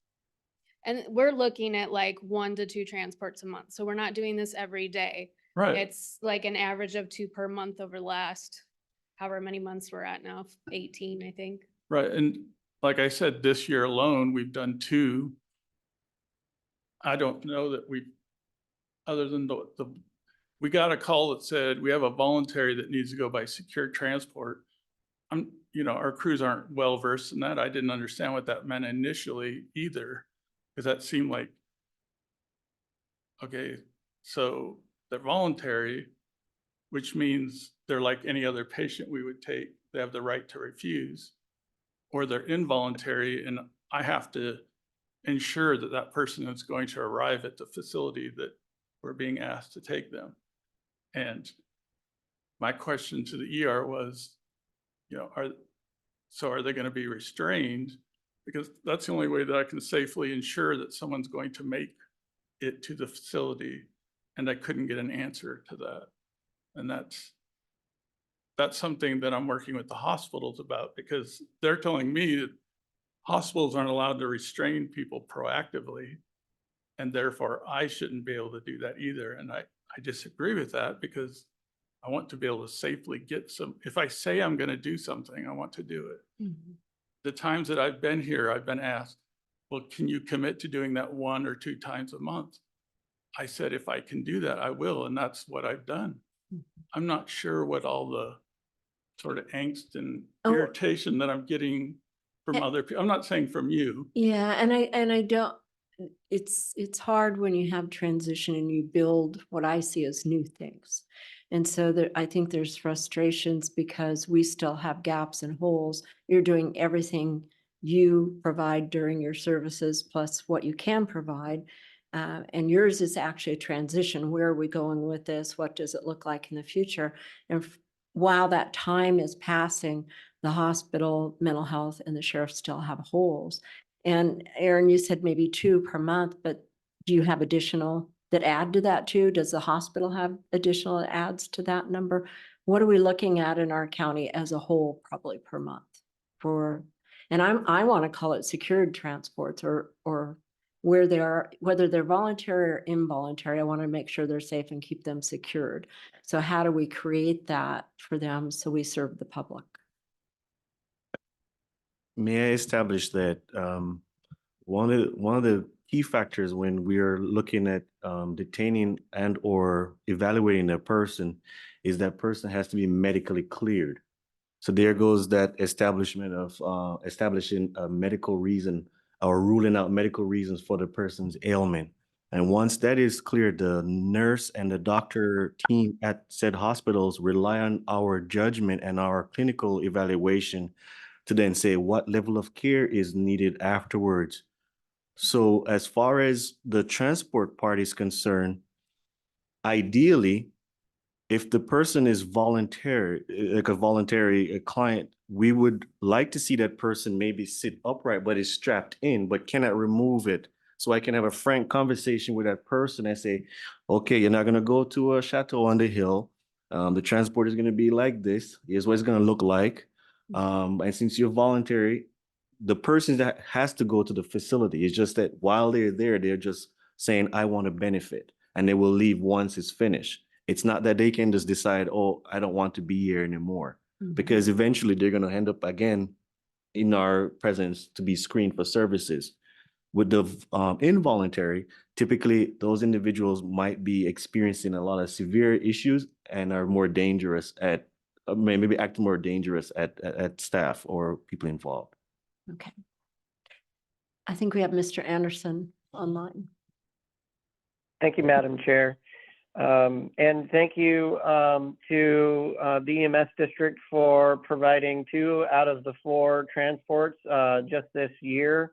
I just wanted to put some numbers to it. If we've been doing this for about 486 days, and with 42 transports for involuntary, and I want to primarily stick to involuntary here, that's about 1 transport every 11.5 days. So just to put that into comparison, the EMS district with their 4 transports has transported for us once about every 121 days. The rest of that is being made up by the sheriff's department and the jail, and sending people, you know, and finding a way to get this done.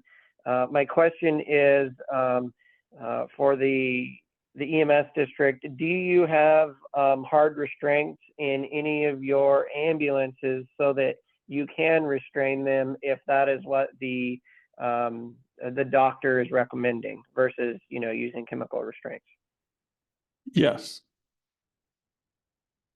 So you are able to restrain them so that they cannot hurt you or jump out or anything else on that trip? Right. And that's one of the reasons we have to, we've sort of slowed this process down a little bit, as opposed to just being paged out and going to the hospital and then just putting them in the ambulance. Is those discussions have to be had of, okay, is this person an involuntary? And if so, can we restrain them for their safety and ours? My personal experience is the only time I've had a person try to get out of the ambulance was a voluntary psych transfer. And more recently, we had a voluntary medical patient jump out of one of our ambulances on 84 and disappear into the woods. I do not want that happening. So that decision has to be made before we leave the hospital. It can't be made in the field because there's only one person in the back to try to restrain somebody. So yes, we can do it. And that's something I need for their safety and the crew's safety, is that to be decided before we're called. I have a question for the county. Do we call them to try to get them to do involuntary, or are we only calling them, or sorry, do we call them for voluntary stuff, or have we been calling them for everything? We I mean- very rarely call for voluntary because we understand that's not under their purview necessarily, unless there is a requirement that they come in a secure vehicle. Typically with voluntary, people will say that they will have their family take them, or we have a contractor that will do that. So most for of the us. time, voluntary stuff's kind of over there, and they only get called for involuntary, which technically they should be strapped to a chair. Yeah, Okay. so out of the 18 voluntary, I think we've had 2 or 3 go by ambulance and only 1 from the county ambulance. You know, I will repeat, I can't do anything with something I haven't been notified about. Like, I'm dealing with the ones that I get. And I feel like I'm doing exactly what I told the county I would do the first time this came up, which is do these involuntary that need to go by ambulance as much as we possibly can. And I thought that was going on. If there's other things going on I don't know about, I'm not sure.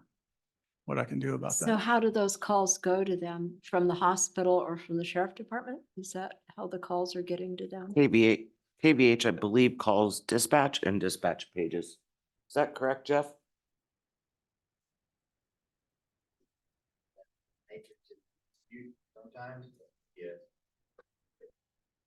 Okay. And so usually I'm talking to the staff at the hospital.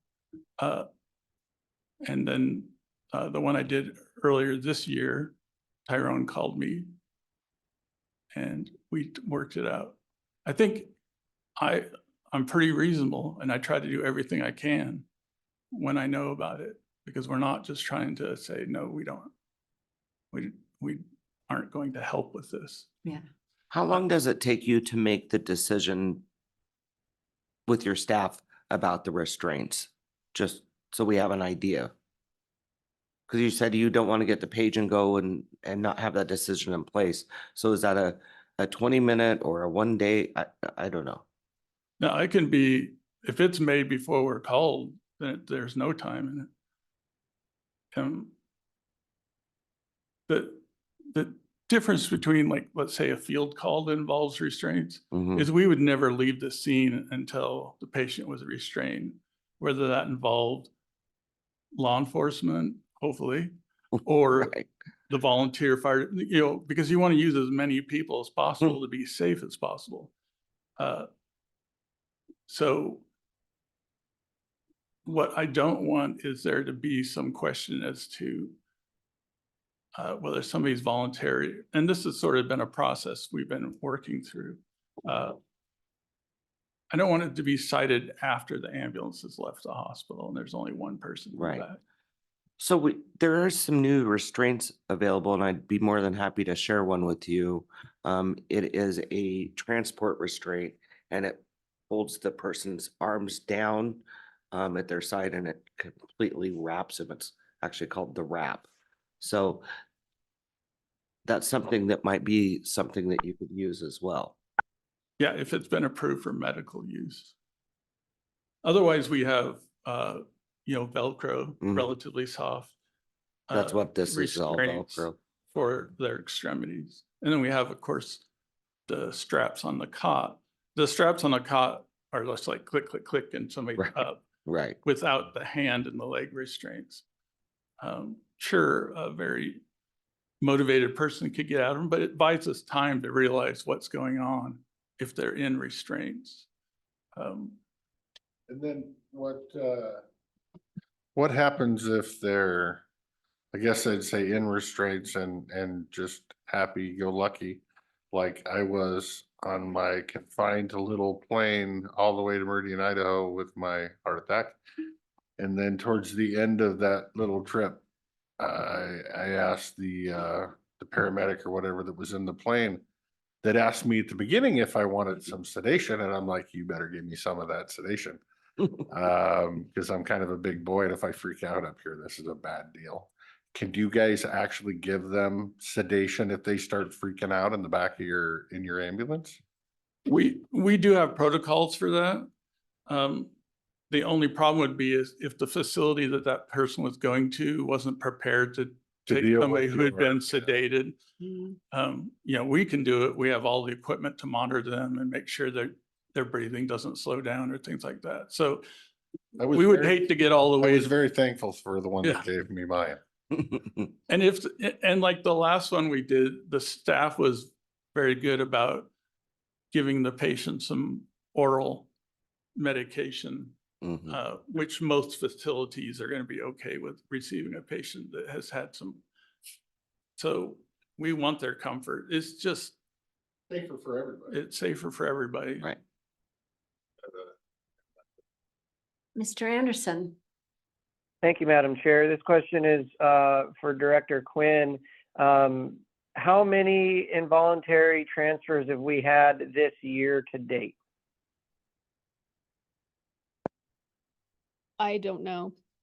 I can only tell you agency to date, sorry. But it's definitely more than 2, correct? I would guess 4 to 5. We had none in February, so I think we've had 2 this month and 3 in January. I think So, we so we can say that the EMS district is trying and they are increasing their numbers of transports compared to the previous year, as Mr. Will has mentioned. Statistically, that's correct. Okay. And so the next one would be, what processes can we put in place, Will, so that you automatically know that you can, for all voluntary or all involuntary transfers, that those people will be restrained. We don't want anybody dangerous in the back of an ambulance when there's only one person there, and ensuring that is just this is always the case with involuntary, whether it's chemical restraint or physical restraint. And is that something that can give you more comfort, so that maybe all decisions don't have to go directly through you? They can actually, because you have days off and you have times when you might not be available in the middle of the night, that one of the 3 ambulances or 4 ambulances that are on can then make that decision and still transport. Yes, that's a good point. I attempted to address that when this case I explained to you about being told it's voluntary, but yet need to go by secure transport. I realized this is a gap that needs to be addressed. So in the future, at 2 o'clock in the morning or whatever, when I'm not around, it's addressed. So I attempted to come up with a directive to my crews. I then sent it by our medical program director, Dr. Smith, and that's where I received the sort of, you need to pump the brakes. You can't just restrain everybody. And I also received advice from the nurse at KVH that hospitals aren't allowed to do that. So we might want to find out if that's really legal. So on this last case, when I was trying to verify, since that held up my end of trying to provide some direction, this last one that came up, I spoke directly to the mental health professional who was at the hospital at the time, expressed these kind of concerns, and she was like, that makes sense, especially since this person, part of their process had been threatening to jump out of a moving vehicle, that restraining them was totally appropriate.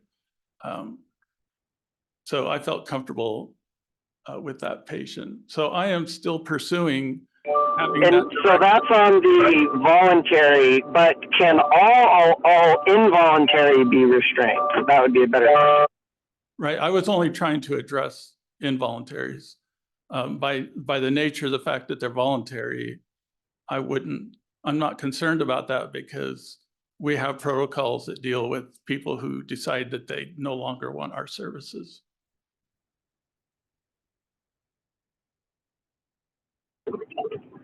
So Okay.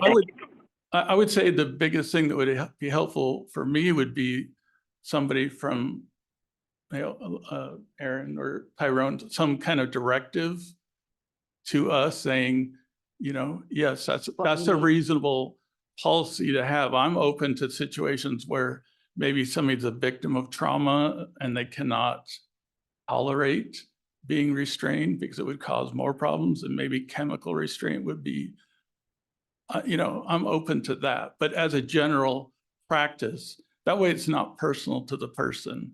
We can say to the person, this is just our policy. You'd be fine, I'm sure. But for your safety and ours, we're just going to put these restraints on you. And other places that I've worked, that's what we did. Everybody got it. And there was a lot of good reasons, because things change when there's only one person in the back of a moving vehicle. People change their minds. Well, and I think that helps me too, between Aaron and Tyrone and the sheriff's department. We can come up with what you need and then put definitions to it and how to do it, and interpretation of it, because it does get confusing. And then you have the hospital with their interpretation. Go ahead, Aaron. I just want to clarify that the call for restraints comes from the medical provider in the ER. It does not come through From you us, and guys. that's not our recommendation to make. And Okay. whatever policy the EMS district wants to have for restraints, or if they want to put them on first, last, and different, that's up to them, not up to us. They're the one that set their policy. If they want to ask us for a second look at their policy, that's fine, but I want to make it clear they're in charge of their own baby. But I think help from you guys to interpret what you see from the client themselves, because you deal with them, you know who they are and what they need. Set up parameters for the different Right. types and let them say, this is how we could serve that. And it might be helpful. I know you're saying you have one person in the back and one driver, and I totally get that because that's what we send, is two people. But maybe that's an opportunity that we have a volunteer or a paid person to assist with that. Especially if they've been incarcerated. Right, but I would be very curious what your insurance company would say about that. Right. And So ours. there's a lot of And ours, yeah. questions that would be raised Mhm, with each one of these solutions. exactly. Sheriff Songer had his hand raised. We need a microphone.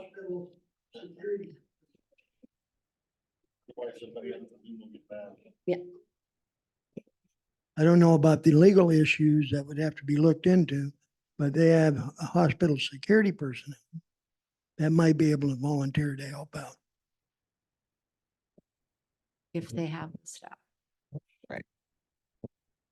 And Mr. King, did you want to have something to say? No. Okay. Okay.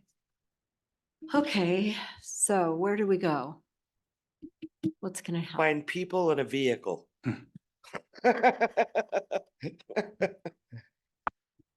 And for you guys, where do we go from here? We're moving forward. And, Yeah. and I know you guys are willing, but how do we keep the communication going and land on a process? Right. That helps identify it for you. When you bump up against it at 2 a.m, you know what that protocol is, and there's no questions, especially if you're not there and your staff has to handle it. I think communicating between all of you of what the needs of the people are, and then also interpreting the law and what they need and how you can transport them and how you cannot, and what the hospital says you have to do. And when the hospital tells you that, what do you do? Just a written format for me would really help identify it all. And then also identifying at our county what's happening. My question is, did all 42 of those calls go out? And then we were able to communicate and do Can you, the four? what do you mean by go out? How 42 calls go out? Were there 42 calls for help or for transports that happened last year? Obviously, there were 42 calls to somewhere because you ended up with the ambulance services and the mountain transport at certain times. But do those all go to our service first? And then if they can't do it or there's no response, we move on. What's happening between the calls? I can't speak to the hospital is in charge of coordinating the transportation. Okay. I just get the phone call when they've had someone sitting in their ER for 40 hours and they can't move are them. like, anything, can you do anything to help us? That's Okay. when usually either Carmen or I get involved. Okay. Okay. Can I Yeah. add one? For our agency, what's difficult is when I brought this up, I had the physician at Skyline tell me that it was not their call whether patients are restrained or determined to go involuntary or voluntary. It was the mental health person. So this little bit of game of tag, we're kind of caught in the middle of it. Yeah. And I'm not the expert on it. So I think it should be relatively simple for the people in the field, the mental health people and the hospital to come up with a transport plan that then we can be let in on. And then if that doesn't satisfy our safety needs, then we'll express that and hopefully we can come to a conclusion. But it shouldn't be, well, that's not really ours. And that's why I said we need to, I'm glad that we've slowed it down a little bit, because if we just start throwing people in the back of the ambulances, I don't want to be violating people's civil rights. I want to make sure they've been properly deemed a grave danger to themselves or others.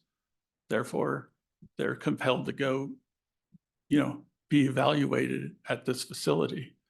I want to make sure that that's all in place before we put them in the back of the ambulance. We can't get bed placement for them until that process is completed. So we can't call for an ambulance until we have all that documentation. So that should never, hopefully, never be a hang up from that perspective. Going forward. It sounds like it was a hang up once, but you're saying going forward, it shouldn't happen again. Well, he's saying the hospital wouldn't make the determination whether when they arrived, they didn't know it was voluntary or involuntary. Okay, all right. Go ahead, Lauren. I'll just add my 2 cents here from my experience. And I'm gonna try to not be too critical to EMS, but it's very obvious to me that they need to work on their standard operating procedure and get their policies taken care of. This, and I'm not just talking about mental health transport, I'm talking about any transport, because I had an incident a few months ago at the jail with a transport of an inmate who was in custody and thought he was having a heart attack. In fact, he passed out, hit his head on the toilet. EMS was called, and I was called as well. I was off duty, came in, and I was going to follow the ambulance up to the hospital because he is a prisoner. And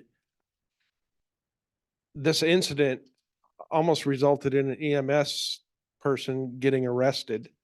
And Sheriff Songer asked me to write my notes for that. And so I'll just read you exactly what happened so that you get a better idea. This is not just a policy about transporting mental health people. So this letter is to Sheriff Songer. On November 17th, 23, at approximately 11:20 hours, an ambulance was paged to the jail for an inmate who collapsed and hit his face. The ambulance crew arrived and put the inmate on a gurney. Corrections deputies secured the inmate with shackles and handcuffs and followed the crew and the inmate outside to the ambulance.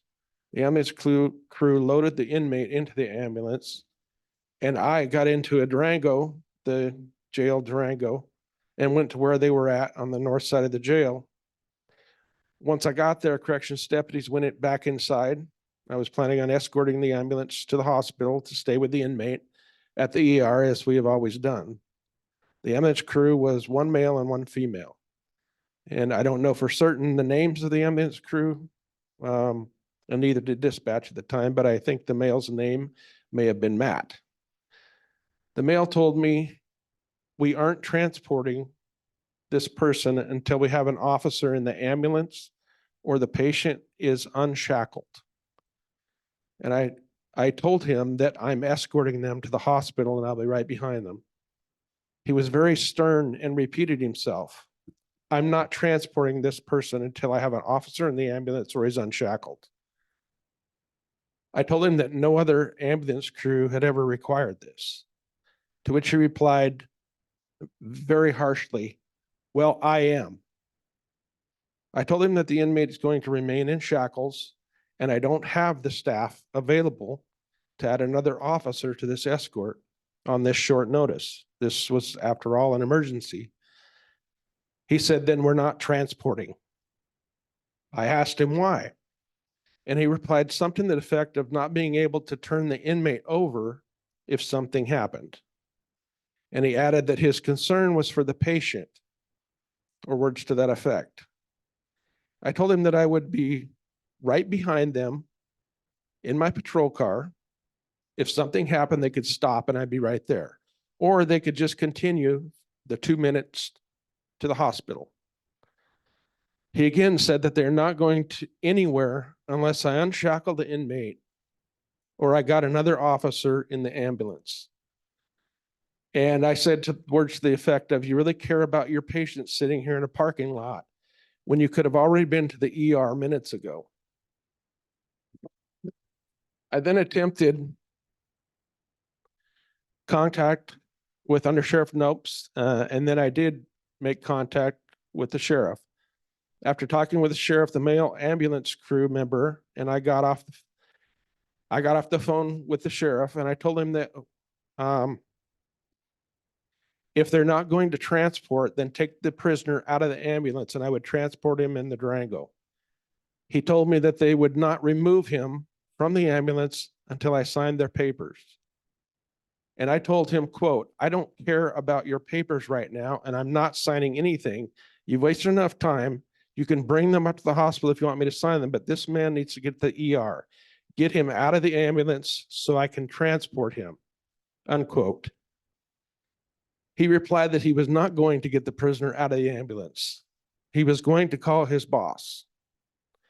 After a few minutes of him talking to someone on the phone about how the sheriff's office was refusing to sign his paperwork, he got off the phone and they removed the inmate from the ambulance, and I helped the inmate into the Durango. The male EMS person then sharply asked me, what's your name? I gave him my name, got in the Durango with the inmate in the back seat, and I transported him to the ER. And the inmate was cleared by the hospital and returned to the jail a few hours later. So we've never had that problem up until November when this happened.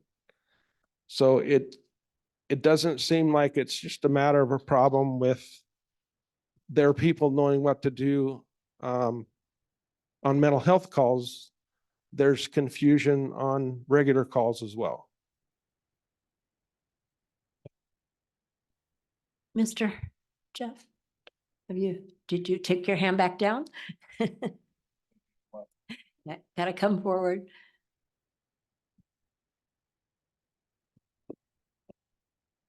Yeah, I didn't really want to follow that, but so restrained, unrestrained, voluntary, involuntary, those are all things that need to get worked out. But at the root of this, we're still going to have resource issues, and that's mainly staffing. We all have those issues. Right now, I'm in a sweet spot. We're fully staffed at 911, and I'll get in trouble for saying that. Yeah. So I just jinxed it, but that's very promising. So we can achieve proper staffing. But all those things that we've discussed after we talked about the resources in the very beginning are things that can be worked out through policies, procedures, protocols, and so on when the players come together collaboratively.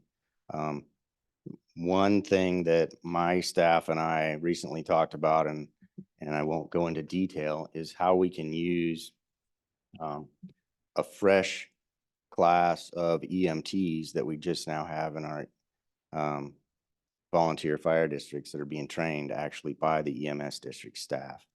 And if we can use those in a way, if they will agree to work on a stipend like we already do, which is what Will is attempting to do with his staff that he has now, is call them back, right?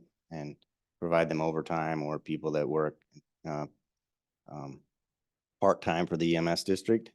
It might be an opportunity for us to reach out to our volunteer fire districts employees, put them on the EMS district staff, and have in dispatch, we can have a separate page tone for them. Anybody that agrees to potentially be available for that, we could page them out and they could come from wherever in the county and just improve that resource pool for the EMS district using those folks.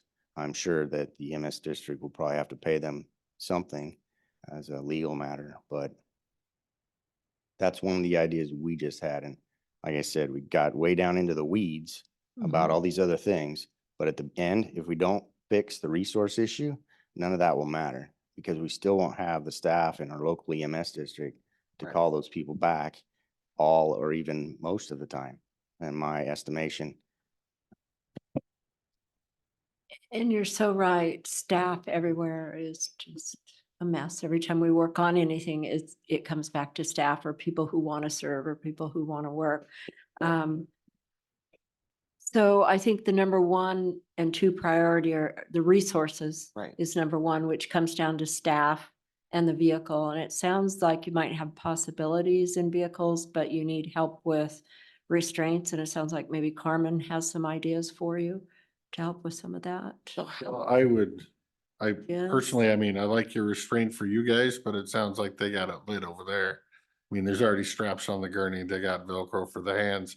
That seems much more, for an involuntary, that seems much more convenient than try to give the guy a bear hug and throw a jacket around him. So I think the restraints is fine. Right. I think their problem is staff and budget.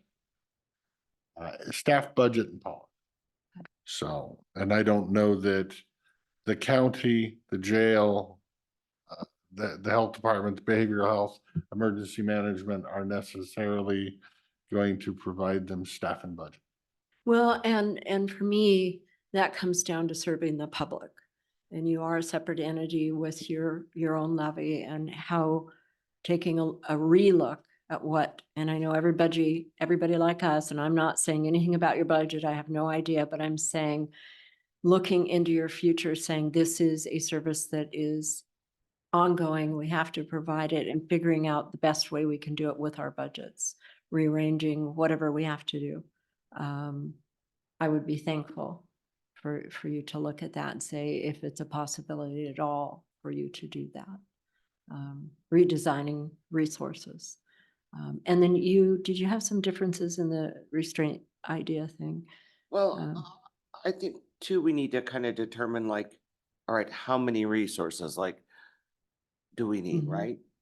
Do we need 6 people for a month, to rotate 2 a week? I think that's something we gotta kind of figure out that number. Vehicles, I think we can work through. I think there's enough, we could figure that out somehow. Gauge. I hear about gauges all the time. Right. And that's something maybe we could work out. Restraints. The restraint we have actually just keeps people from elbowing you, which is pretty handy, especially in an ambulance where there's close quarters. But so it'd be kind of nice to know what kind of number we're looking at. Maybe is there a standby time or, kind of like, do you guys do standby time? Yeah, we call it on-call time, and that's what I'm thing. utilizing right now, yeah. Right. So kind of figuring out all those numbers and I think that would really help give us a grasp of, okay, this is really what we need. What we have to work with now. Right. If you could come to resolve on that, maybe talking with mental health and talking with Carmen, and then maybe they can report back to us in a couple of weeks or something and say, okay, we've had conversations. Here's what we think everybody needs, and here's what we can come up with to help with that. That would help me get a start. And I appreciate that you're trying to move forward and are responding to calls. But the urgency and professionalizing what we have to offer to the people, I think we need to keep pushing and keep the conversation open and going. Because it is complicated. There's so many moving parts. But that would help me to get that much done. Aaron, I see, just looking at different things too, I see there was something that went through the state that was talking about guidelines for implementation of SHB 1721, where the legislators allowed emergency medical services, ambulance and aid services to transport patients from the field to mental health or chemical dependency services. So it was a background, I just read the background, and it sounds like they worked on that and then they worked it into something. Is there something that gives you Department of Health guidelines at the state level of things that have been worked on through workshops and stuff that help define who, when, how? With respect to the specifically your staff is candidates mean, I've been reading it and I'm not quite done with it, but Okay. I mean, I would just make an assumption on the 3 seconds I've spent on it that this is if we had a facility in the county, so the EMS picks them up, they identify that someone has a substance or a mental health issue, that they would take them rather than going to KBH or Skyline, they would go immediately to the facility that would Okay. serve the client the best, given the Okay. fact that we don't have that resource in the county. Mhm. I assume that doesn't Apply. necessarily apply to us, but Okay. it does specifically call out some information about having really good protocols for mental health transports, and I think that's certainly something to probably explore a little bit further, maybe when I have some time to focus on it a little more. Okay. Yeah, I have looked into that quite a bit. And I know in Clark County, because they do have those facilities, Yeah. they set this up. Trying to keep people out of the ER that don't need to be there. Yeah. Because it's disruptive in the ER if somebody's just having a behavioral problem. But there is quite a bit of exclusionary parameters for that. So it's, there can be no chance of any kind of medical where they need to be screened first and taken there. But I did, in trying to research some of our issues and trying to do this, I looked into that bill and it doesn't really address what we got going on here because we don't have a facility. I was like not recreating the wheel. if Yeah, We can I find. know. Yeah. I was kind of And thank hopeful you to. for looking, Yeah. Yeah. That research can get you jumps ahead sometimes and help you. But it sounds like at least for today, we have a little bit of Yeah. a place you can go together to help move it forward, to help you guys. Anything else? Mr. Anderson, are you still there? I am. My question is, I read in the newspaper that you have the 4th ambulance that is in operation. Is that full-time or is that just for the people that are on call? Yeah, at this time, it's still in the on-call phase. I never jinxed myself like Jeff just did, but I was at full staff for a moment. And then I had a couple candidates back out and I had one candidate back out and I have one candidate that's leaving.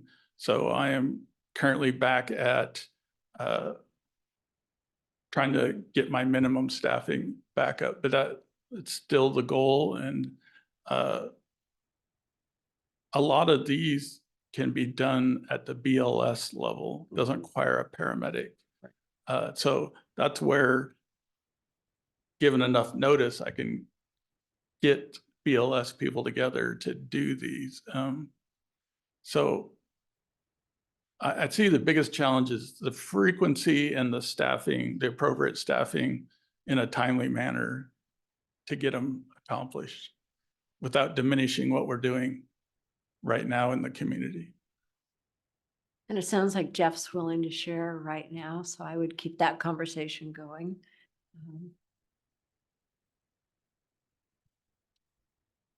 What else? Was just wondering, maybe, we've got all the other fire districts that, a lot of them have EMTs, and maybe this is something we open up to the other fire districts as a volunteer, their EMTs also maybe assisting in this. Yeah, I think what that comes down to, who's going to administer that and whose employees are those people going to be, Right. and who has the better liability coverage for that. Right. Which is basically, are you sort of authorized? Is that what you're authorized to do or not?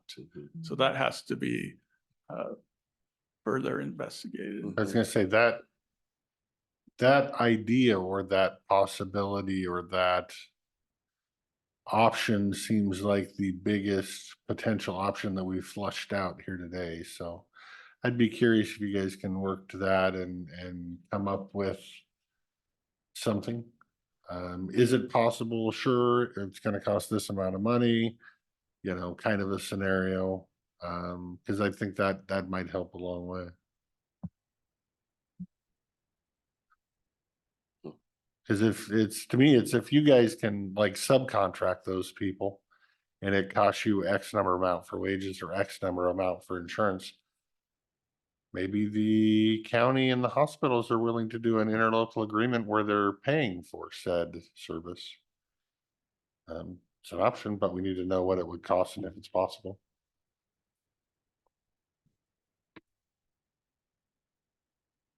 Any other suggestions, Aaron? I have one. Good. We build a mental hospital right here in Klickitat Yep. County and we solve a lot of this issue right now. I agree. Again, you just have to have the money. Dream it. What? I thought you won the lottery.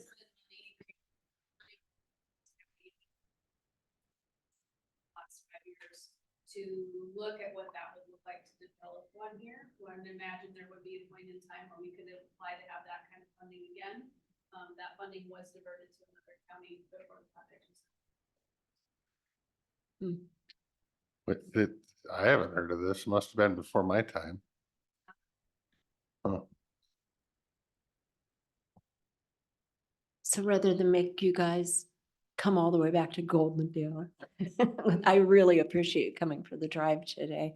And I'll let you finish, have the floor too, but if you can communicate with Carmen and mental health with Aaron and try to come up with the resource questions and answers, I'll get back around with them in the next couple of weeks and we'll see if we're able to make any progress and keep it going. Then we'll pick our next two and pick it off what we need to take care of. So, That sounds like a good plan. okay. Okay. Yeah, but I thank you, you guys. I do. Government is so painful and everybody sells it. It just grinds like a glacier. And then they think, oh, you can just go do it. Just go do it. But then by the time you go to the 16 people that you have to go to and half of them don't call you back or 3 of them tell you no and you're stuck, you have Well, to that's change your the whole kicker plan. right there is everybody thinks because you're a county commissioner, you have control over absolutely everything that happens in the county. Mhm. And it's like, yeah, sorry, not my sandbox. Yeah. Um, So sometimes we just be Klickitat County and we find a workaround on how to do it so that it works. so I thank you both for coming. Yeah, it's just some Yeah. good Thanks for having questions us. to help me Yeah. out today. I appreciate it. Yep. Yeah. And thank you to the staff and the other electeds as well for showing up. Yes, thank you, guys. Yeah. And take the rain back with you. Don't leave it here. Yeah, definitely take the rain back. Yeah. We won't say I that need this some summer. grass growth. Or should I say my cows need some grass growth? Mhm. I'm getting green down in the banana belt. I'm They're getting green. They're green, the cows are grazing a little bit, but not enough to keep me from having to give them hay, so. All right, kick everybody out of the room so we can continue. Okay. You, We're gonna finish up for the day. Amanda? Not done? Oh, you leaving? Yeah. I will, I was gonna say, when you leave, just come pick up the pile while we'll have it there. No. we No, just we're have a not gonna few have items that we're probably gonna talk about, so anybody talking needs to go out so we can finish. And that's the board chair to tell everybody to take their conversations in the hallway. They're going, they're going. They're like cattle, how slow they go. We're not gonna have an executive. Oh, No, we just have more business. okay. I just want to talk to you, Commissioner, afterwards. Okay, yeah, I 15 minutes tops. Okay, I think. I'll come back in 15 minutes. Okay, All right. Thank you, Mylan. I will be here. Okay, we're gonna finish business, so. Okay, thank you. Don't make me get rude. I have a gavel. So I guess I'd just like to say why I appreciate all that conversation. It does come down to, we don't control somebody else's sandbox. And I think what you, or not you, but people may not realize is the EMS district does not, the board members that are appointed to sit on the EMS board do not have a lot of interest in transporting mental health patients because the ambulance paramedics don't want to. Well, So unless that EMS board changes its opinion on whether it wants to transport, then it could use its funding in that regard. I don't think you're changing anything. I think you're just butting heads against a wall, which is, I mean, we could sit here and butt heads against a wall for 20 years, but you can't tell them to do it. Well, but what I do represent is the people of this county, and I do represent our directors and our departments and the hospitals. And so to have these conversations, they're hard. And if that takes having a hard conversation with the EMS board for what they're providing to the people of this county, then we'll have to have that hard conversation. Well, we have a choice. We're the ones that make the appointments to the board of the people that are making the decision to not. And there are other ways to have Mental health. EMS districts. That's They have a my- charter, but there are other ways the county can choose to have That's EMS. what I've been saying for years now. Okay. So my We're on the point same is, page.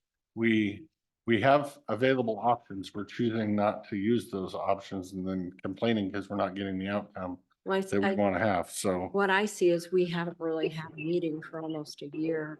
And I think this was starting conversation that either we make the movement or we do have to make the tough decisions. Because it's intolerable for the patients and the staff and the general public that this just continues on to be a fruitless conversation for years. if the I general agree. public doesn't like what I'm doing, they have a chance to replace me with someone who they think will do their bidding. If they don't like the sheriff, they don't like you, they don't like the auditor, the treasurer, they have the ability to change them to someone that has their beliefs. But there are On other this board, let me finish. forms. I have the floor. You have this thing where you like to kind of take over. Well, when you're I not have the supposed to. floor. They don't have the ability, the general public does not have the ability to change the bylaws of the EMS board because they have no say-so in who sits on it. So hence the reason why we are here. Something you need to understand is there are other forms of EMS districts.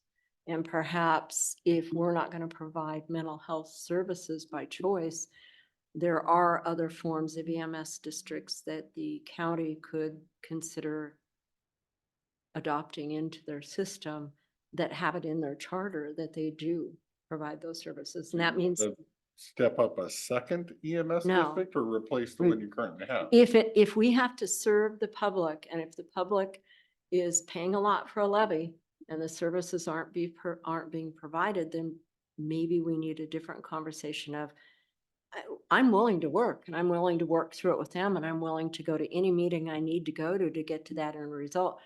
But the fact is, we have to have it. And if we can't get it this way, we're going to have to look at alternative ways to get it. And there are ways to do that. Oh, I'm aware. That's just, that's a heck of a piece of dynamite. It's been a few years. If I may, Madam Chair, since we're on this, I would say that we are seeing change with the EMS district. They have went from, one every 140 days to 2 within 60 days. So they are making progress. And I don't want to pull a lever that with Will is saying they're going to make an effort and they're going to start transporting patients. We just need to make sure that they understand that, we will do on our side to ensure the protocols in place for the involuntary patient treatment, that then it makes them feel like they don't need to have to agree to every single one or send it through Will, because I see that as a potential stopgap. It just needs to be part of the protocol where they will transport, they will call in their people that are on call and use the 4th ambulance to get it done.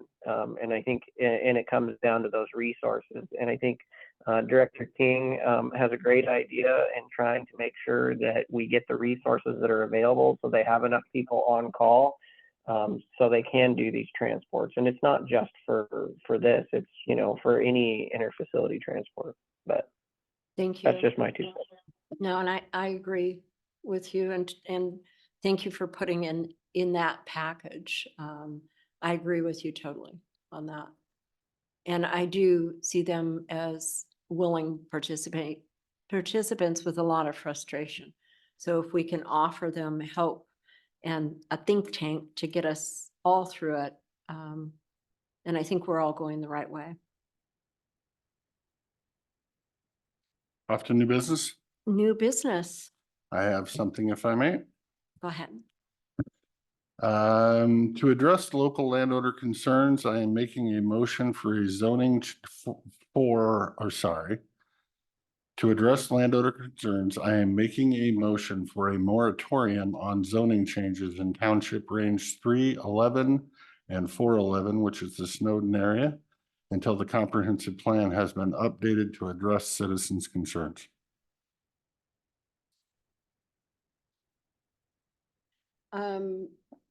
Question, do I have to? Second tab discussion. Yes, I will second so I can have a discussion. Okay. The first thing that strikes me here is with your suggestion, we already have the rezone in that area on the table with a SEPA appeal. So we're potentially in the throes of, I don't know if it's, you call it litigation or quasi litigation or where it's at, but it's in legal hands right now. So I'm not quite And sure. just to clarify, anything we do today would not affect anything that was done a minute before we passed the law. Okay, I see what you're It would saying. only affect things going forward. People that already have permits in, just like the solar project. If they got a permit in before you have a moratorium, they have the permit in before. I see that. I see what you're saying there then. That clarifies that point for me. My other question about it is reasoning, and I'm going to assume it's resources in that area, water resources, potential questions. What would drive a zoning moratorium? What would the rationale be? Why would we need that? I'm not prepared to have a lengthy debate on the reasonings that all of the various citizens believe that their resources need to be protected because the county has not updated its plan in 20+ years. And I'll let you speak, Mr. Anderson. I mean, I have one other. So for me, dedicated to moving our comp plan, grindingly working towards it. We're getting closer to doing the comp plan, and I'm thankful to have Planning Commission back. I'm thankful to have our new planning director. This is a very tough subject, a very complicated subject, touching both sides of the issue for landowner rights. So I want to move very carefully with it. I am agreeable that it needs to happen, but I'm not agreeable that it needs to happen in only one area. We have had severe problems with resources in the Fisher Hill area, in Centerville area. Just talking about water, and the comp plan and the natural resource inventory is going to touch all those other issues that are of concern. So I feel like if we chose to create a moratorium in one area, it's going to slight other areas that have already been in here and have been asking for help. And I don't want to leave out anyone if we're going to choose something like that. My third part of that is because it's so complicated, because it is legal, and I agree it needs to happen, and because it is planning, building, it's all of our departments will be impacted. I, like many other things that we undertake, we don't sit down and have a full-on conversation with all the partners in the room before we make a move. And I would like to have a full-on one-day workshop involving everybody to talk about this issue. That would be my suggestion of something that's very necessary to undertake something like this. It's a very serious action. And like I said, I know it's, I agree, it's needed. We're far, far behind on that issue. Mr. Anderson, do you have any discussion? Thank you, Madam Chair. If anything, I find this motion out of order, being that it was not added to the agenda. This is a major land use decision and action that needs discussion and needs to be added to an agenda in order to make a motion of this magnitude. Moratoriums are far more serious of a decision for a local agency to take. You are in essence eliminating people's private property rights according to the local law of the land that people have access to. That needs to be afforded its due process and its due diligence. I cannot, and more importantly, you also need to have very clear findings of fact in which case you would need to speak to. In order to vote on a moratorium, I would need to have that presented to me with facts, not just innuendo, not just this is how people feel. It needs to be brought in fact. When you have a moratorium, for example, like the marijuana law, that is fine because that is when the state is changing law, which the local community and county did not have an opportunity to write laws. There are laws in place, and by passing a moratorium, you are in essence removing that. This is not an instance in which the state has changed the law in which we need a moratorium. I would have to have very good findings of fact from staff in order to second the motion or vote on this. But again, I find that it's out of order, being that it's not been placed on the agenda. Okay, thank you. So hearing discussion, do we move forward with the vote? So I will call for a vote.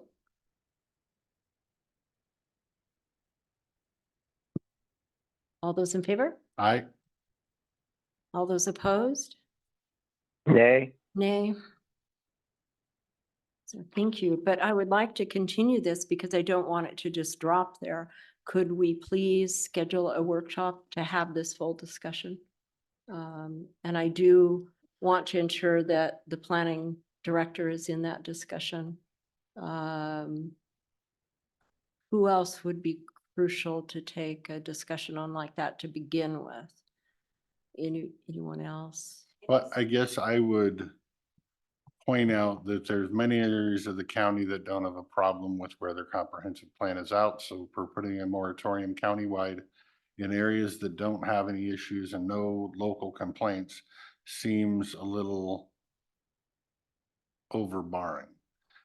For some of the communities that do have complaints, I can see issuing moratoriums for them. For a correction on Commissioner Anderson's testimony, you don't have a findings of fact when you make the moratorium. You make the moratorium, you have hearings, and then you come out with a findings of fact. You don't come up with all your findings of fact before the moratorium. There is I think it's just proper a way. term. My floor. Getting along. Go ahead. I will remove myself from. Okay. And to clarify that, I believe that findings of fact was a term that is a work tool in this situation, not used in the legal sense for a case. This would be health department, planning department, everybody bringing forward facts so that we could make a proper decision of what, when, and where. Where have there been noted documentations and complaints that have came forward where there has been a well gone dry? Or where do we have these things so we can start having the hard conversations of how do we protect the resources and protect the property?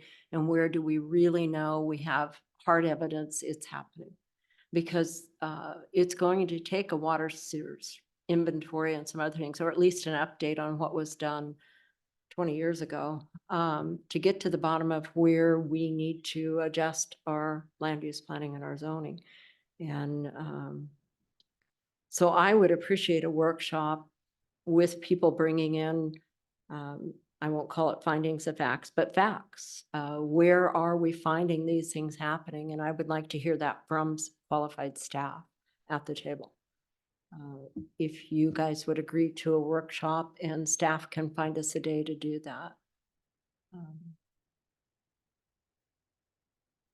Madam Chair, I would also like to mention the Snowden area was the most recent area of all the county that had its local sub-area plan updated. Good.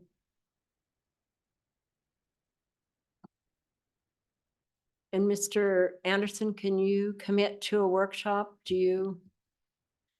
And I think it's a pretty big subject, and if we're asking directors and everybody to come in, I'm not so sure I want to put it like a month out, like our regular workshop, but just pick another day that we can get it moving and have staff come in and bring us those things. And even if it's only 3 hours, if it's a shorter day on a Tuesday, I would commit to stay from 3 to 6 or whatever it takes, 3 to 5. Seems like we're usually done by 3 unless we. I think this is a larger discussion. Commissioner Christopher is talking about 2 townships. I agree that this is a much larger discussion and a much larger decision, that we might be a good way to start the conversation about the comprehensive plan, because even when we talk about directing the Planning Commission to work on the comprehensive plan, that is just the goals and policies of that. What we're actually talking about is the actual land use planning, which is a much larger discussion, which is far more difficult to get through, which, you know, we've attempted to do that at the local community level multiple times. And Snowden was a successful one, Dallasport was a successful one. But other than that, I don't think since 1998 we've ever been able to get one through the process. We have a new planning director, and I am very excited to see the take that he takes on that. But I also think that in order to start updating these sub-area plans, and whether these sub-area plans then become like mini, you would update the zoning, but then also have your local goals and policies. That might be a direction that we go. I think having those conversations is good, and having them on a workshop, I am in favor of.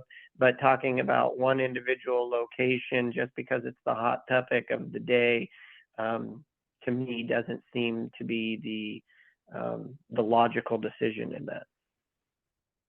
No, and I would anticipate a broader discussion. I don't, like I said, you cannot consider one area without considering all areas from what some of the people have been through in the last few years. And they've came in and asked for help, and to move forward and help just one area in good conscience, I couldn't do that.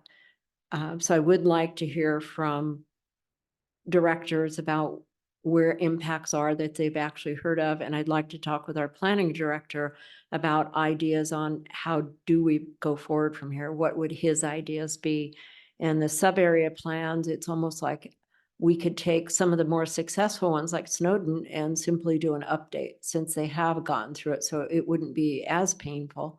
So maybe we could take them piece by piece based off of who has successful sub-area plans, and work with the information that our directors have about what impacts are in the area, and work with our planning director how to work back through that.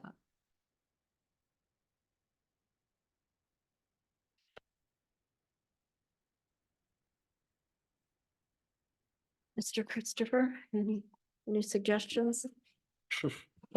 A positive suggestion? I how to will be proceed? happy to attend any workshops that you two plan, and I look forward to seeing the information that you provide. Good. Suggested dates on workshops, staff? And to me, I agree with Commissioner Anderson, it can be Tuesday afternoons for a couple of hours on those meetings where we're done at 2 o'clock or 4 o'clock. You know, technically, we're gonna be around here for a Facebook Live until 6 o'clock one of these Tuesdays. So there's a gap of a couple hours in there. Today's probably the longest meeting we've had all year, and we'll be done at 3. So I think at least the first meeting, I can't imagine you get 3 hours out of it. So I think you can have a. Sure, let's A kick it off starter. and see where it goes. Did you say 3? Is the back clock need updated after the daylight savings time? Because it's 4. That's fine. I gotta be here until 6 anyway, so I have another meeting at 6. It got me too, Jake. I just looked at it and thought, huh.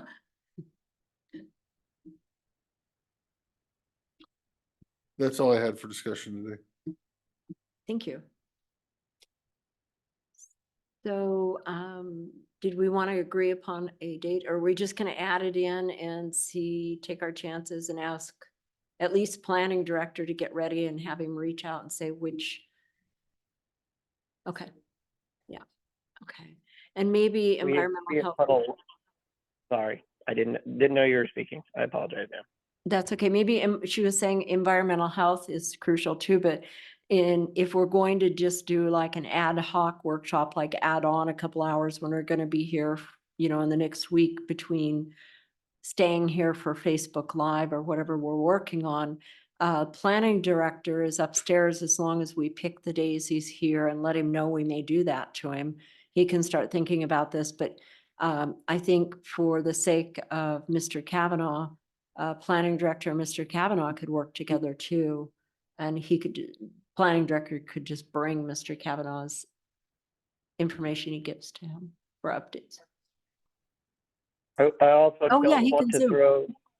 I also don't want to throw too much on the planning director. This is a huge undertaking, just to prepare for the meeting. So I want to make sure that he feels like he has the time necessary, because right now he has all the things that haven't been done that you have supposedly timelines which need to take into account. And I would also remind the board that when we were discussing the solar moratorium and potentially adding setbacks or discussing battery storage and whatnot, that this board said it was open to having the planning commission working on those items. So I don't know how much you are gonna have them working on at one time. Okay. It's okay, but they're together, same bees together, so. Okay, so I would, okay, yep, You ready for a motion to adjourn? yes. Madam Chair, I move that we adjourn today's regular meeting, noting that we do not have any workshops this week. Mr. Anderson, I will second the motion. motion in a second, any discussion? Hearing none, all those in favor? Aye. Aye. Aye. Opposed, hearing none. Thank you very much. So that was Tuesday.